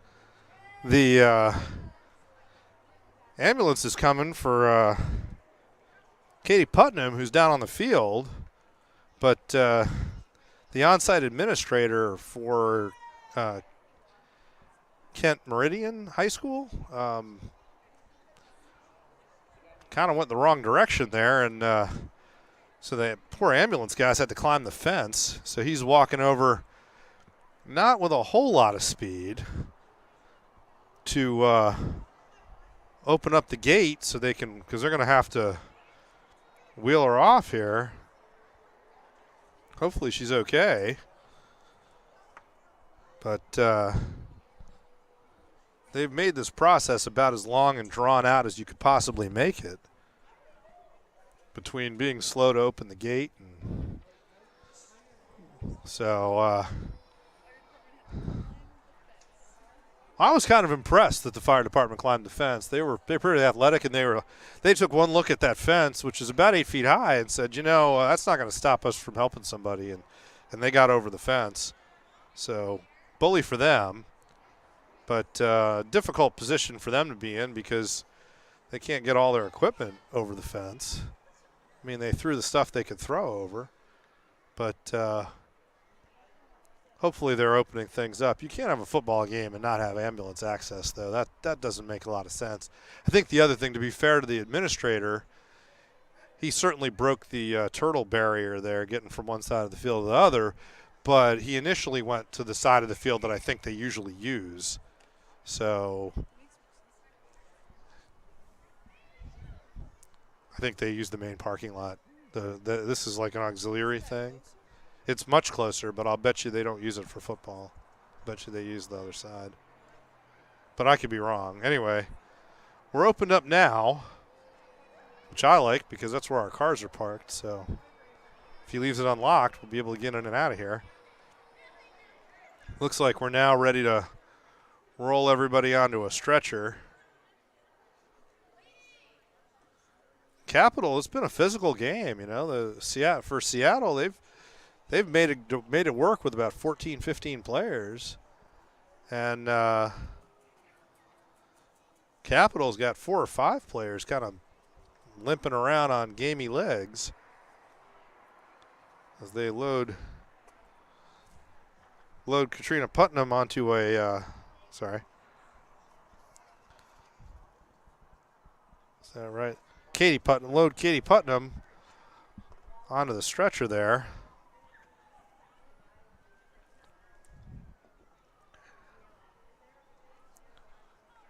She's been playing both sides for the Pioneers.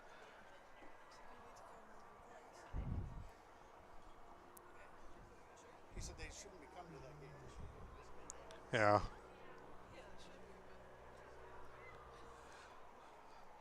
So some confusion from the different emergency services providers about where they needed to get to and how to get in there. Still strapping Ms. Putnam onto the stretcher there.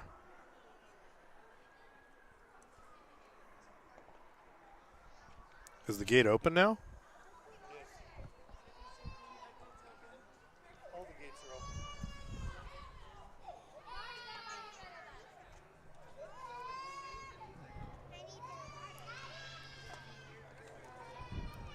open. Oh, our super fan came for a water refill. And she's going to, when she gets her water back over there, she's going to put her coat on. No kidding around. You want some of that? It's empty. No, I have some. Oh, no, water would be better for her. Okay. Thanks. Here you go. What do you say?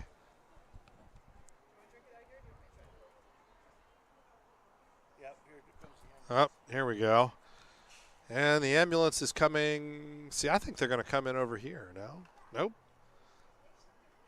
Oh. Oh, they are now? He thought about it. There's a convention on that back side there. Well, as long as he can get in. Use your shoulder.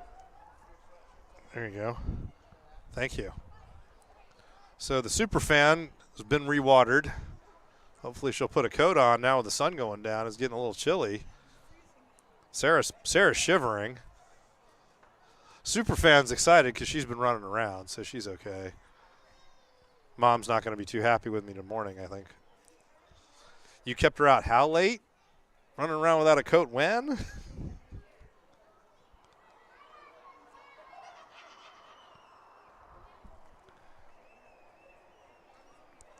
So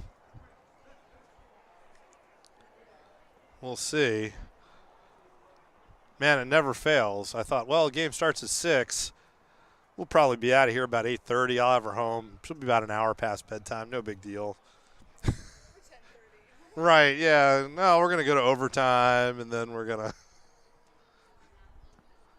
Poor kid. It's okay. We're going on a big ride tomorrow anyway, so she'll have fun.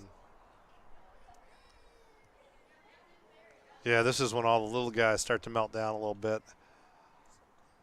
Yeah, it's past bedtime. Oh, is she listening?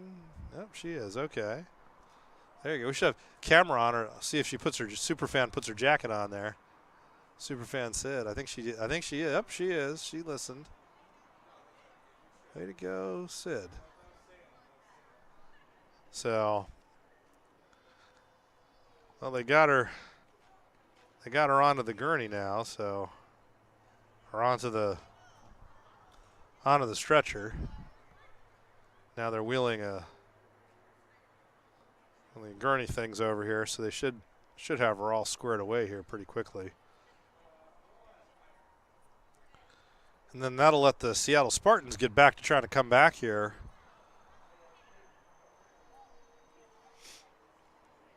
They will have been incredibly unlucky if they lose this one.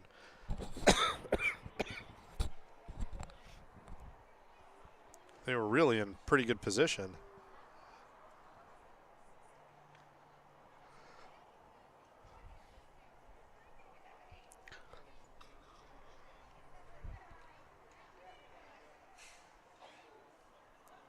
So now we're gonna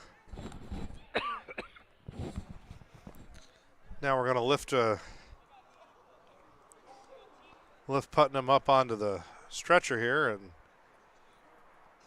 for Seattle. They look like they might be getting a couple people ready to help her out.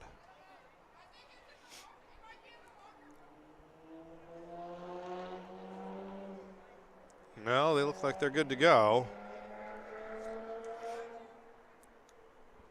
Still some last-minute safety things about lifting people up. Need to make sure she's firmly anchored. Thanks.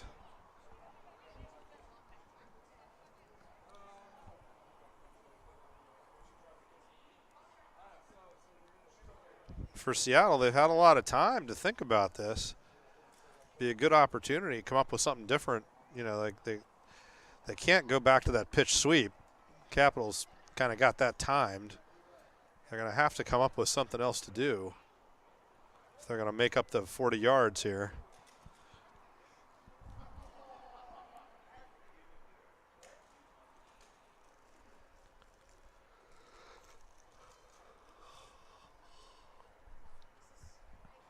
We'll see what they want to do.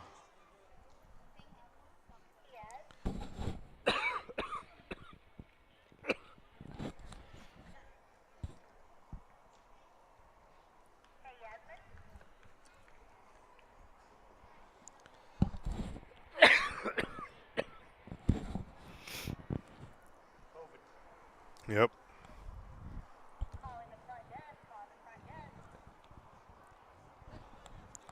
Still waiting for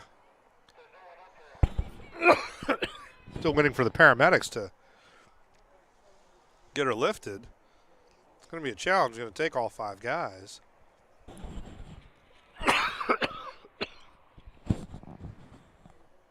And there they go. Strapped on that backboard. Yeah, they're definitely worried about her back. But she just moved her arms and gave a wave, so I think it's more being cautious than anything else. Yeah, they got her strapped down there pretty tight. Yeah, nobody's going anywhere right now.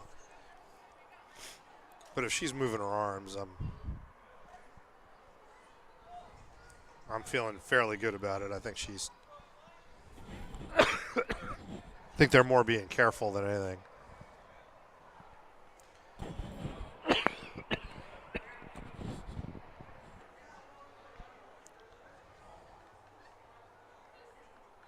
Yeah, they're going to want to cover her up, keep her warm, too.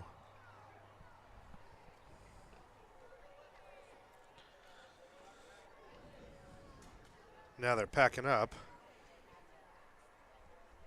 They're trying to find the switch to lift that.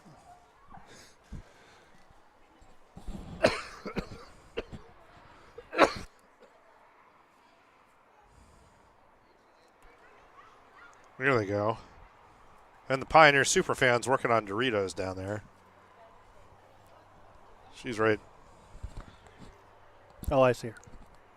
The Go Pioneer kid. She's got some chips.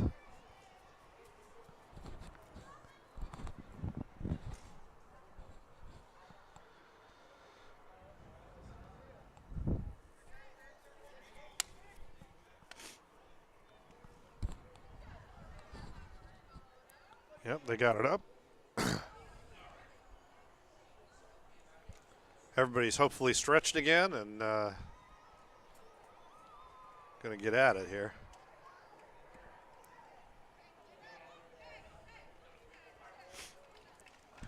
Oh, she got 2 thumbs up there? Yep. 2 thumbs up from Katie Putnam. Hopefully this is just scary on the way off and she gets to go back to Salem tonight.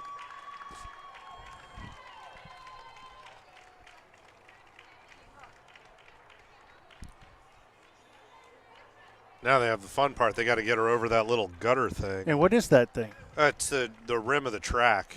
You know, it's a... Yeah, but I haven't curb. seen it anywhere else. Oh, no, every track has them.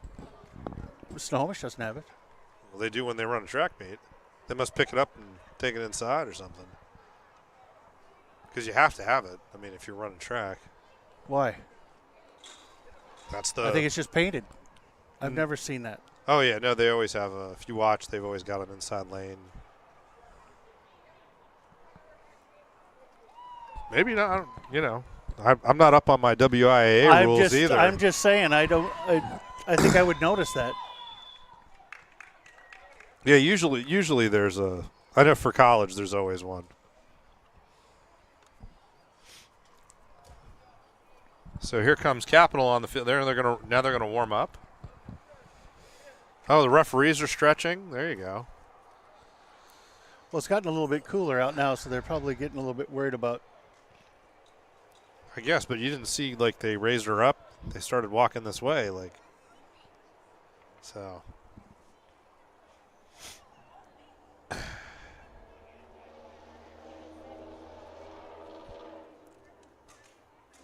So everybody does a little stretching, and now we'll see. Referees blow the whistle here.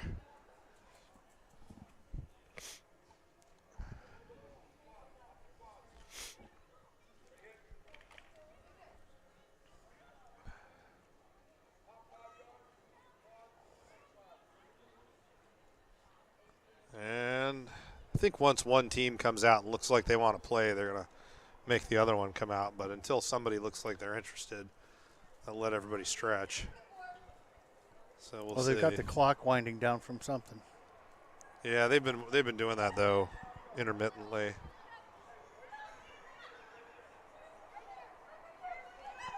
So we'll see.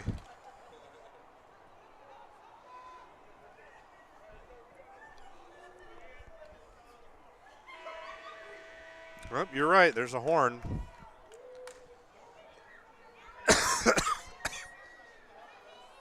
There's the horn. The what do you call these guys with the yard markers? Yeah, those yeah, guys. Those guys. What do they call them? They call them the crew. Some kind of crew. Well, yeah, but if you ask me, I don't. Oh, right. Yeah, same thing. So anyway, so they're ready. They got the chain sticks gang? up. Chain gang. There we go. So the chain gang is ready. We just need the Seattle Spartans now. I'm always reminded at moments like this of the description a U.S. ambassador gave. One of the European ambassadors said. One of the French ambassadors said, "Explain football to me." I said, "Well, it's basically all the bad parts of American culture, right? Like extreme violence punctuated by committee meetings." Yeah. And handoff up the middle. Andrala Lee dives forward for 3 yards, bring up 2nd and 7. Yeah, 3 yards. Well, maybe 2. 2nd and 8. Down at 7. Yeah, we're going to call it 8 over here because that was a 2-yard gain. And Seattle's going to need to come up with something here besides just handing it off, I suspect. But we'll see. Capital, 10 players in the box for the Pioneers. Wansley hands off to the up back Lee. And she gets 1, maybe 2. Before she gets driven back.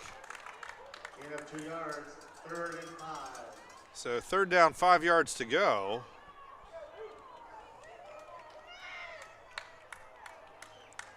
Capital, they certainly think that Seattle's going to hand it off again, which, I mean, that's the smart play. If you're them, you got to figure that's what's going on. But, man, for Wansley, a little play action, you wouldn't have to throw the ball very far to be beyond every single Capital defender. There's a fumble. And it looks like the Pioneers have fallen on it. If so, that's the end of the ball game. So that's a turnover, and that's the last play of the game. Capital gets possession. Capital Pioneers 22, Seattle Spartans 14. Overtime loss for the Spartans, but what a great game. Spartans did a terrific job, really, today, coming back after giving up a touchdown on the opening drive, dominating, really, the 2nd and 3rd quarters, en route to a 14-6 lead, and Capital was able to kind of come back, but what a big comeback. What a great game for Seattle to end the season. So they avenge pretty significant loss down in Salem and a loss last year. They lost 20-8 the first game, and this one goes to overtime. 22-14, and so terrific effort from Seattle. And we'll be back with the players of the game, right? Is that right? I believe so. Let's see. All right.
You could try to play, but you're never gonna beat me. Look the other way, what I'm doing ain't easy. Bloody hands stained from the people who deceive me. Muddy hands break through the chains, go free me. Looking for change, looking for pain. Pulling a mob, pushing a train. I'll never stop, stick to a lane. Pick up the pieces and go rearrange.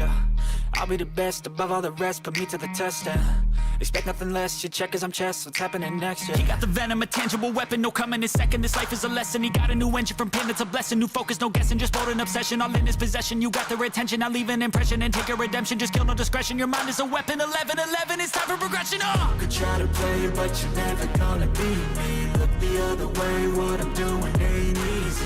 Bloody hands stained from the people who deceive me. Muddy hands break through the chains, go free me. People like sheep move feet, hurt it easy. You don't wanna be fast asleep when they scheming. Better stand tall, ready for a fight, believe me. When they try the chains, you can say no, free me.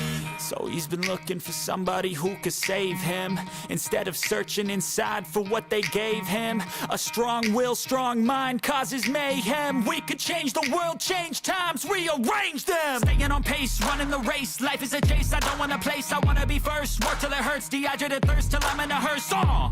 High ambitions in the right mind can take you so far. It's like you lived a few lifetimes. Take off from a break off from the weak minds. They can stay soft. You can change lives, you create thoughts, never waste time. You got one shot, you got one life. Better pop off. What do you like? Make a dream job. No 9-5, no mean boss. Just my life and free thoughts. You could try to play, but you're never gonna beat me. Look the other way, what I'm doing ain't easy. Bloody hands stained from the people who deceive me. Muddy hands break through the chains, go free me. People like sheep move feet, hurt it easy.